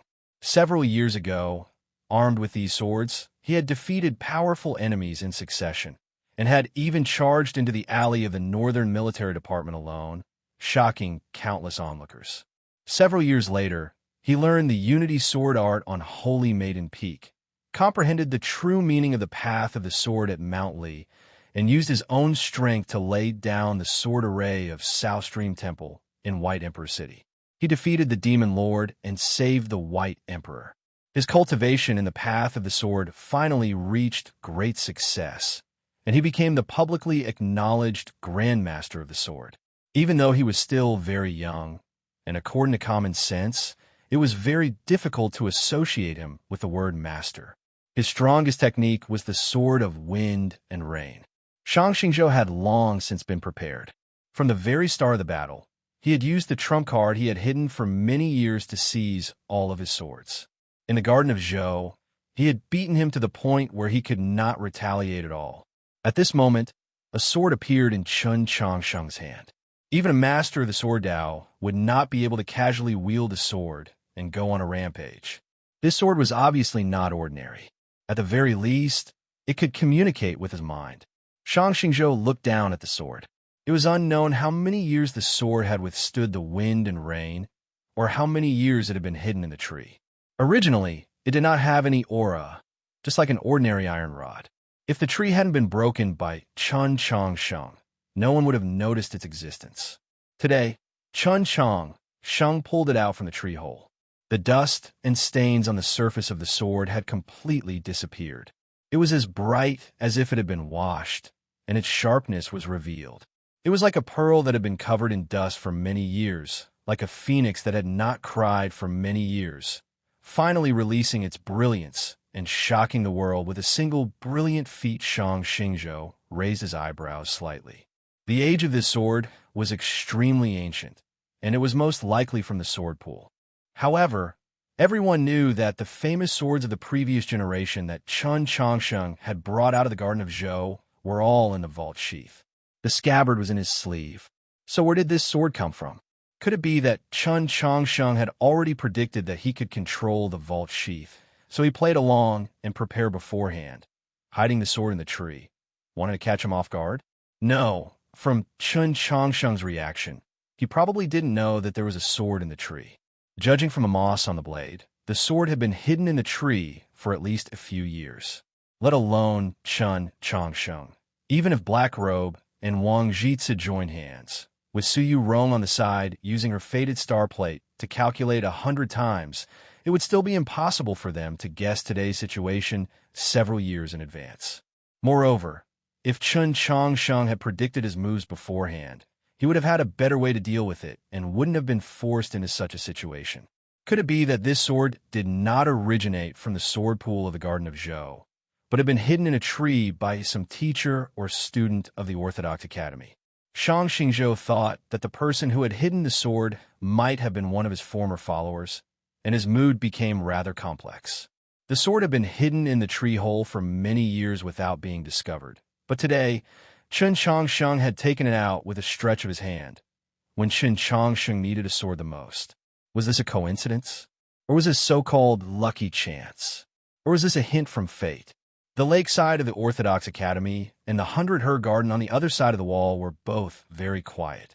Su Yurong put down the tong bao. Yuren stood by the stone table, leaning on his cane. Wang Jitsi drew back his finger.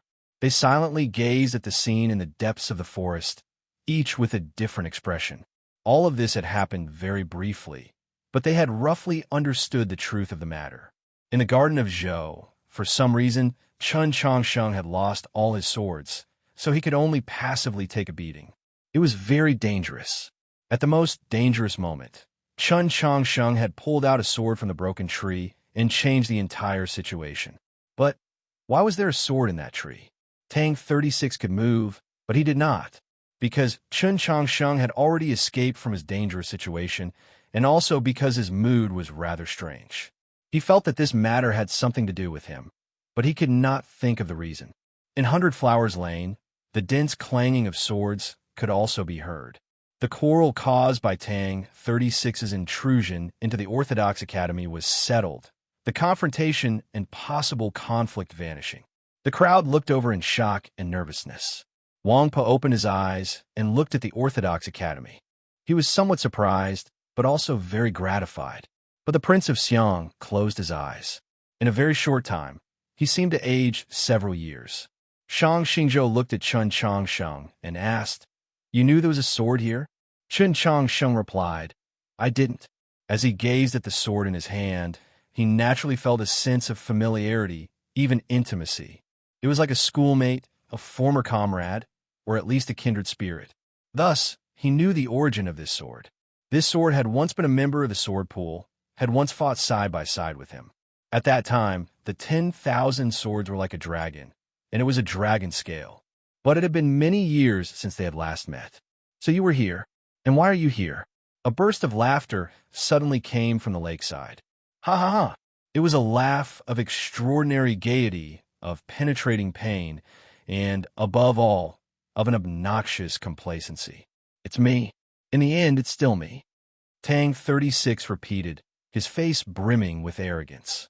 Wang Jitsi froze, thinking, what sort of madness has this young man gone mad?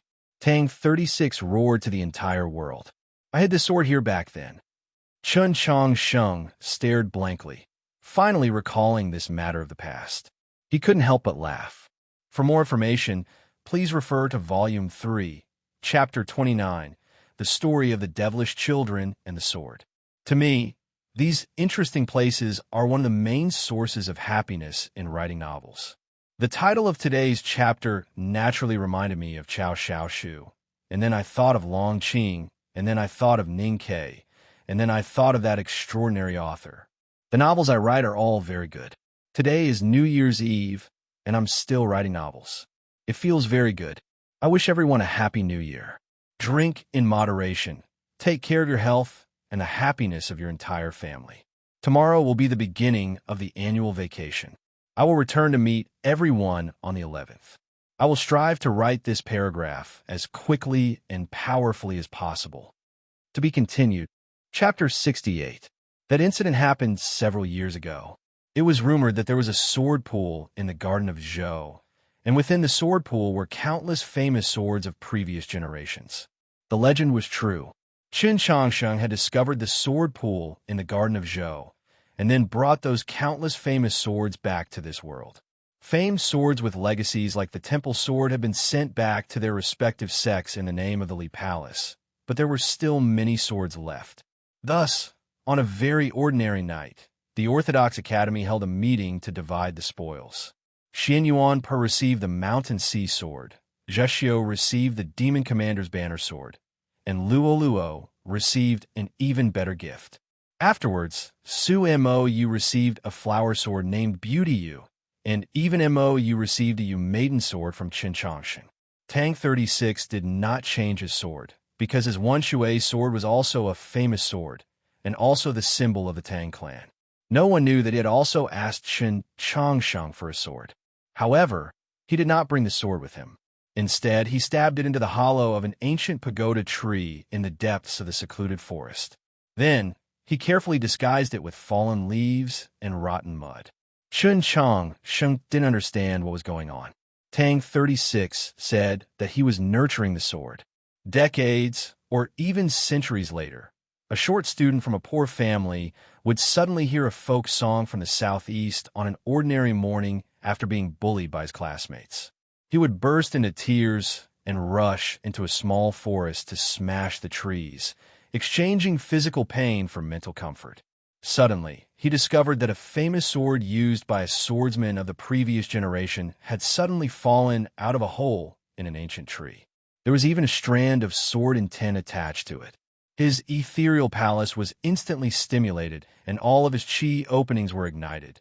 This was Tang 36's description at that time. He thought that what he had done would become a legend of the Orthodox Academy for decades, or even centuries. He didn't think that after only a few years, this sword would see the light of day again and return to Chen Sheng's hands. He had even forgotten the existence of this sword. But now, it seemed that this sword, at the most dangerous moment, saved Chen Sheng's life. This would also decide the outcome of the struggle between the Orthodoxy and the imperial court, deciding the direction the continent would take several years from now. In other words, the entire history would change. This was all thanks to the fact that he had hidden a sword here. It didn't matter whether he remembered it or not. After all, he was the one who hid the sword here. What do you mean by everything is predestined? What was the meaning of the grass, snake-gray lines stretching for 1,000 miles? Every move had a deeper meaning. How could there be any idle moves? The more Tang 36 thought, the happier he was. His laughter grew louder and louder, and his expression became more and more arrogant. Chen Sheng understood the cause and effect of this matter. Apart from being shocked, he couldn't help but feel emotional. This feeling of being arranged by fate was like picking up the lost time again. But Wang Jitze and the others did not know of that period of time, nor did they know of that story, so they did not understand why Tang 36 was laughing.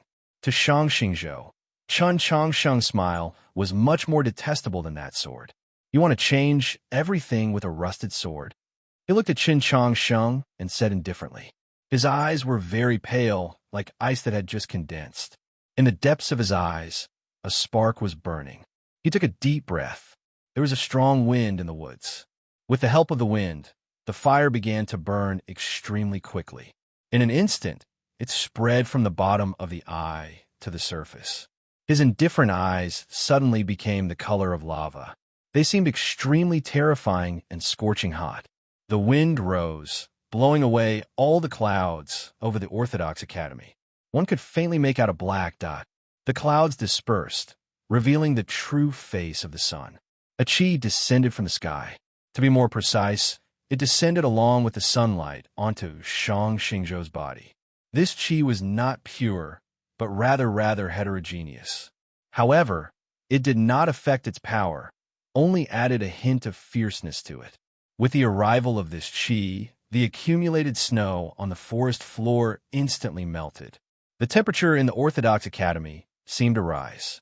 Shang Xingzhou was still standing at his original spot, but he seemed to be in the sky. His figure seemed incomparably tall, giving off the feeling that it filled the world.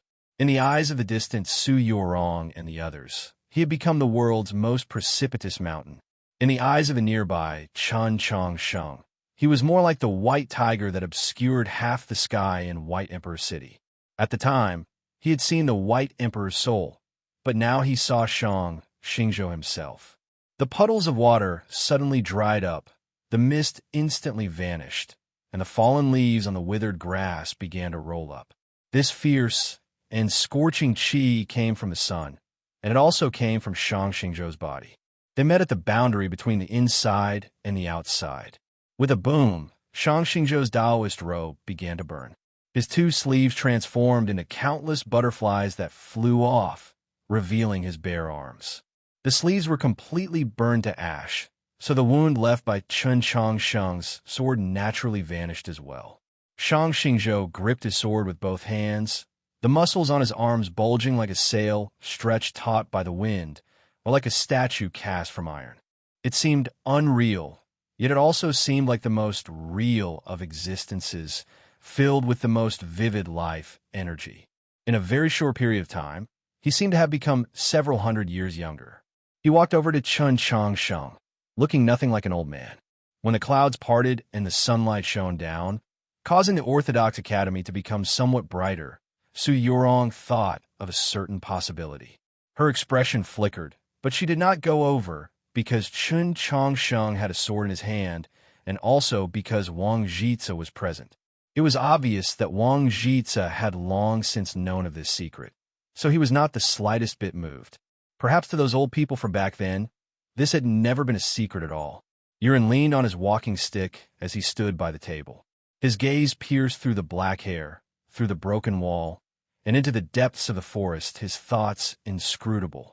Tang 36 had stopped smiling long ago. He was so shocked that he couldn't speak, thinking, how is this possible? The blazing sun style? The blazing sun style. Who's using the blazing sun style? How could it be so tyrannical and orthodox? Who? The change in Qi in the Orthodox Academy had already reached Hundred Flowers Lane, triggering a series of shock shouts. The Tensum princes of the Chun clan were even more shocked. Only when they recalled that Chun Chang Sheng was also surnamed Chun did they calm down a little. They had never treated Chun Chang Sheng as a relative, but Chun Chang Sheng was still of the imperial clan's bloodline. In their view, it was not unimaginable that Chun Chang Sheng could learn the blazing sun style. This was because they did not know that Chun Chang Sheng's fate will have been destroyed while he was still in his mother's womb. The Prince of Zhongshan knew this secret, so his face was rather gloomy for some reason. The Prince of Xiang opened his eyes, a spark flashing in the depths of his eyes. It did not burn, but quickly died out. He knew that it could not be Chun Chang Sheng, so it could only be Shang Xingzhou. The problem was that Shang Xingzhou was not a member of the imperial clan, so how could he cultivate the blazing sun style? Just what was the relationship between Shang Xingzhou and Emperor Taizong? Suddenly, a harsh light flashed through the Prince of Xiang's eyes as he shouted, "What do you want to do?" Countless sounds of metal scraping against metal and the tightening of sacred light crossbows came from the gate of the Orthodox Academy. The atmosphere instantly became extremely tense, because the moment the clouds parted and the sun shone down, Wang Pa made a movement. His brows rose. To be continued, Chapter 69. Wang Pa had a very unique pair of eyebrows. To be precise, it was the relative position between the eyebrows. The distance between his eyebrows and eyes was a little close, and the ends of his eyebrows were a little droopy, so he looked a little shabby. However, when he raised his eyebrows, they would separate from his eyes. That was the beginning of heaven and earth. At the same time, the end of his eyebrows would shoot up like a spear towards the heavens, incomparably majestic. In short, when he raised his eyebrows, it had nothing to do with the word shabby. Moreover, when he raised his eyebrows, his shoulders would rise as well. Compared to his eyebrows, Wang Po's shoulders were more famous. Because they drooped for a longer period of time, they were more easily seen. When he moved his shoulders, he would often draw his blade. Just like at this very moment, an extremely sharp saber intent suddenly appeared in Hundred Flower Lane and soared into the sky. Several hundred sacred light crossbows and all the weapons in the hands of the imperial court's experts were aimed at Wang Pa. The Prince of Xiang had a grave expression, his hands long ago leaving the fat on his belt. Wang Pa said nothing, only quietly gazed at the Orthodox Academy. Just like the Prince of Xiang, he knew that the person using the blazing sun style was not Chun Chang Sheng. It could only be Shang Xingzhou. Just what was the relationship between Shang Xingzhou and Emperor Taizong? Could it be that he's also a member of the Chun imperial family? Wang Pa did not think about these questions. Instead, he was thinking about the records that his father's generation had painstakingly preserved. In those accounts, in addition to the most striking and bloody words, the destruction of the family, there were also many scenes of the miserable wind and rain. In those images, there was a young man with a gloomy temperament. According to the judgment of the Wang clan's ancestor, that young man was the instigator of the raid and should be a member of the imperial family. However, whether it was at the time or afterwards, no one was able to find out that young man's identity. In short, that young man brought a lot of misery to the Wang family. Wangpa had never met Emperor Taizong, but Emperor Taizong was still his enemy because this was a family grudge. Of course, the young man from back then was also his enemy.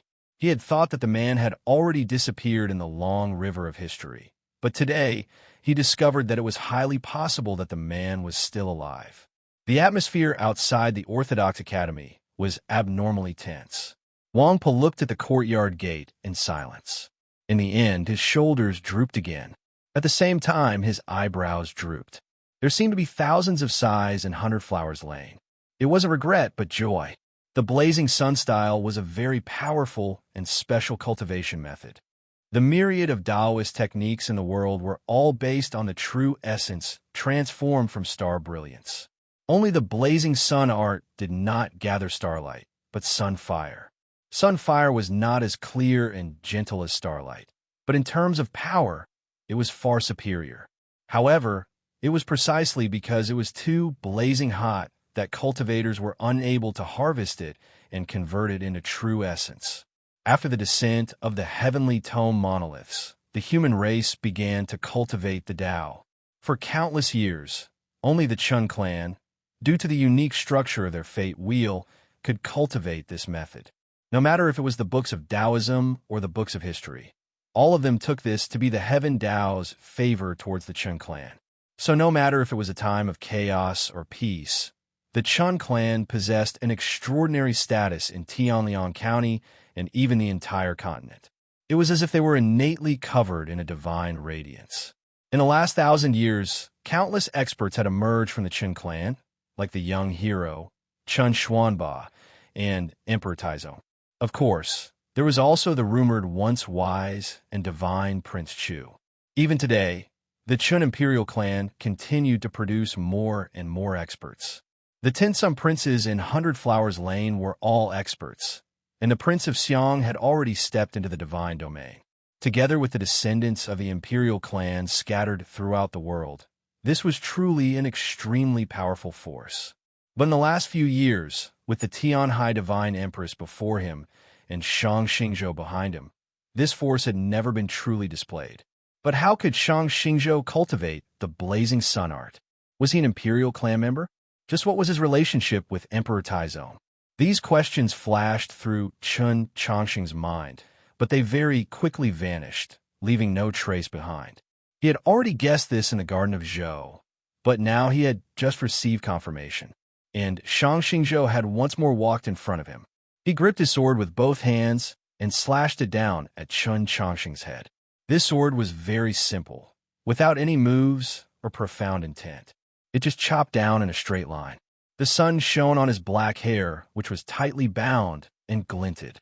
The sun shone on his bare arms, glinting. The sunlight shone on his Taoist sword, reflecting light. He was like a god. The sword in his hand could cut through everything in the world. First was the sky. In the azure sky, a line that seemed both real and fake appeared. An awe-inspiring sword intent accompanied by a dazzling ray of light descended upon Chun Changxing's head. Chun Changxing did not know if he could receive it. He was rather nervous, and it was also because the sword glow was too dazzling, so he squinted his eyes. There is often a connection between the most minute movements of humans. As he squinted, he subconsciously tightened his grip, and then his palm tightened around the hilt of the sword. The hilt of the sword was rather hard. After being hidden in the hollow of a tree for several years, its surface was somewhat slippery, perhaps due to moss or rotten mud. This feeling was not unfamiliar, as he had held countless swords, but it was not exactly familiar. He was sure that he had never held this sword before. There were far too many swords in the sword pool, so he could not be familiar with each one. He also did not know the name or origin of this sword, but he knew that the object he held was straight, hard, and sharp. This was a sword. Then it was fine. Sword met sword. It was like the cold air descending south from the frigid snowfields, meeting the heat waves from the western sea.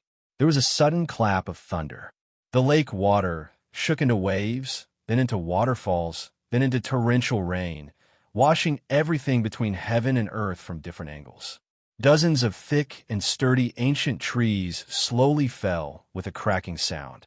Between the flying sawdust and branches, one could faintly see the sunken ground. Countless cracks, both deep and shallow, appeared on the walls of the 100-herb garden. Nearby, the imperial palace automatically created an array. As the clear light fell, everything was covered in a mysterious cloak. In Wang Zhiz's eyes, this was very similar to Taoist Wu's recent paintings. The brushstrokes were extremely simple, even deliberately crude, but the colors were extremely bold. For example, the red that was like blood and rust. The dust settled. Chun Changsheng half knelt by the lake, blood dripping from the corner of his mouth. Even more frightening was that there was no sword in his hand. The sword had fallen on the grass far away, stuck in the ground at an angle. It looked like a broken flag, but also like a tombstone. The sword was still trembling, emitting a faint hum. Not a mournful hum, but somewhat apologetic. Shang Xingzhou appeared in front of Chun Changsheng. It was also very difficult for him to break the defensive sword technique that Suli had passed on to Chun Changsheng. But he had the blazing sun style.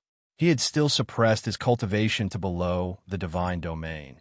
But by relying on the blazing sun style, he possessed an unimaginable and endless strength. No matter how formidable a sword technique was, it could not endure this sort of crushing strength, and for a long time at that.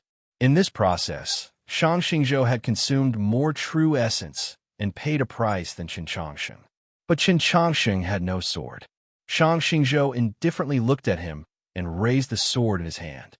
He did not believe that his disciple would have such good luck that he would be able to find a sword in a broken tree.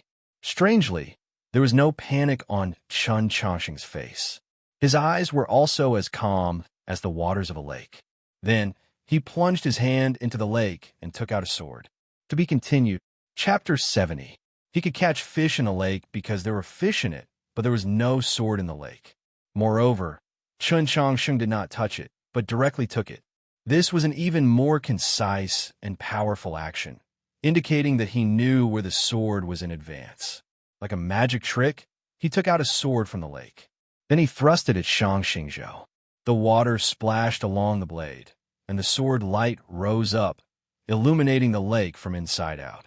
The lake shore became brighter, and the splashes were like silver trees and also like stars. Tinsum starlight lit up, following the lines of stars in the night sky, and his figure suddenly faded. Shang Xingzhou stepped on the stars and retreated, instantly retreating Tinsum Zhang. There was a light rip. There was a tear in his collar. A stream of blood seeped out, like a black plum flower painted on his blue Taoist robe. Master, admit defeat, Qin Changsheng said to Shang Xingzhou. The lake water dripped from the tip of his sword and fell on the rocks, making dripping sounds, as if urging him. Shang Xingzhou did not answer. He calmly walked forward, once again arriving in front of him. He gripped the sword with both hands and raised it above his head. His bare arms glistened in the sunlight, like a real statue, perfectly displaying his strength. There was still no sword technique, no profound meaning, just the simplest slash. With a crack, the air and the sword fiercely rubbed against each other, creating a dazzling flame. A scorching, violent chi emanated from Shang Xingzhou's body and the sun. The blood on his blue Taoist robe instantly evaporated into smoke. The water on Chun Changsheng's sword also turned into smoke, disappearing without a trace. The beautiful sword light rose again, but it was not aimed at Shang Xingzhou. Chun Changsheng knew that Shang Xingzhou would not respond to his sword, so no matter how fast it was meaningless. He could only draw back. Clang! The two swords met again. Thunder rose from the lake shore, over the courtyard walls, and resounded throughout the capital. Torrential rain came again. The walls toppled, the trees fell, the wind howled, the shore collapsed, and the lake flooded in all directions. Some large and small ponds appeared on the grass. Shang Xingzhou and Chun Changsheng had disappeared. They came to the treasure vault behind the grass. The stone steps to the vault were covered in cobwebs and slightly sunken. Chun Changsheng lay inside, his hands on the ground, preparing to stand. The sword he took from the lake flew away again. His stupid sword did not break, but it was also unable to withstand Shang Xingzhou's tyrannical sword. The remnant wind blew against the green Taoist robe, causing it to flutter. Several cracks appeared on the robe. Shang Xingzhou walked towards the treasury. Shang didn't turn his head. His right hand landed on the broken part of the stairs and pulled out. Accompanied by the sound of metal rubbing against gravel, a sword appeared in his hand. His movements were very natural, as if he had long been prepared and had practiced it countless times. No matter how inconceivable a scene was, it was hard to be surprised after it had appeared so many times. Shang Xingzhou's expression did not change. Shang stood up, looked at him, and said seriously, "Master, just admit defeat." Shang Xingzhou still did not speak. He walked forward in silence and swung the Taoist sword with both hands. The sunlight shone on the sword and his bare arms. The patterns and muscles on the sword were so clear. The aura of life and the smell of death were equally strong. It was like strong alcohol, intoxicating or frightening. With a loud bang, smoke and dust flew everywhere. A deep ravine appeared in front of him. The pitch-black and bright floorboards constantly rose up and then collapsed. Between the collapsed bookshelves, there were old books flying everywhere. He had once spent every night here gazing at the stars. Luo had also accompanied him here for many nights. However, his master had spent more time here than he had. The windows were shattered. Shang landed in the fountain in the front courtyard, his entire body drenched. The fangs of the sacred lion statue protruded from its mouth, and it also sprayed water. A stream of water as thick as a finger fell on his head, a rather comical sight. He was already very close to the gate of the academy. He could hear the nervous gasps and gasps of surprise coming from Hundred Flowers Lane. The people of Hundred Flowers Lane could hear him fall into the fountain. Experts like Wang Pe, the Prince of Xiang, the Prince of Zhongshan, and Linghai Zhiwang only needed their ears to see what was happening in the Orthodox Academy. The fountain dimmed. A tall figure obscured the sky. Shang Xingzhou did not give Shang any chance to catch his breath. Several dozen zhang away, Wang Jitze and Tang 36 also appeared on the grass. Yuren was probably still in the 100 garden. Su Yurong appeared on the other side of the forest, her pure white wings faintly flapping. And where was the little black dragon? I'm very curious. Wang Jitze watched as Shang stood up from the fountain and asked, "Could there be another sword here? Then where could it be hidden?" The sacred lion statue was very majestic and the fountain was very large, but the pool was very shallow. The teachers and students of the Orthodox Academy would often pass by, so it was very difficult for them not to notice the swords in the pool. Tang 36 said nothing, but Shang used his actions to answer. He stood on tiptoe and thrust his hand into the lion's mouth. With a spray of water, he took out a sword. Su Yurong thought of something at this sight and felt rather disgusted. She covered her mouth. Wang Jitze sighed. "This is also possible?" Tang 36 arched his brows. "Why not?" Wang Jitze sighed. "I originally thought that it was just that sword." Tang 36 replied, "Wrong. I've hidden many swords here." Wang Jitze asked, "Just how many swords are there?" "They're everywhere." Tang 36 spread out his arms and closed his eyes, extremely intoxicated. As long as he's in the Orthodox Academy, he won't lose. The fountain suddenly broke and the lion's tail was severed. The cut was extremely smooth. Shang Xingzhou's and Shang's swords clashed once more. Thunder boomed once more. But this time it lasted for a very long time and never stopped. The Orthodox Academy was filled with the cries of swords, occasionally accompanied by terrifying explosions. Master and disciple were nowhere to be seen. From time to time, swords would fly out of the forest or from their hiding places, stabbing into the grass or the broken walls, faintly vibrating. In this period of time, Shang had found countless more swords, only to be sent flying by Shang Xingzhou. Suddenly, the cries of swords stopped. The Orthodox Academy became abnormally quiet. The quietest place was a building on the west side. From the style of the building, It was probably a hall for preaching the Tao, but for some reason, the walls were painted a vermilion, making them particularly conspicuous. 2 rows of maple trees had been planted around the building. Perhaps because of the array, no matter what season it was, they would always rustle with red.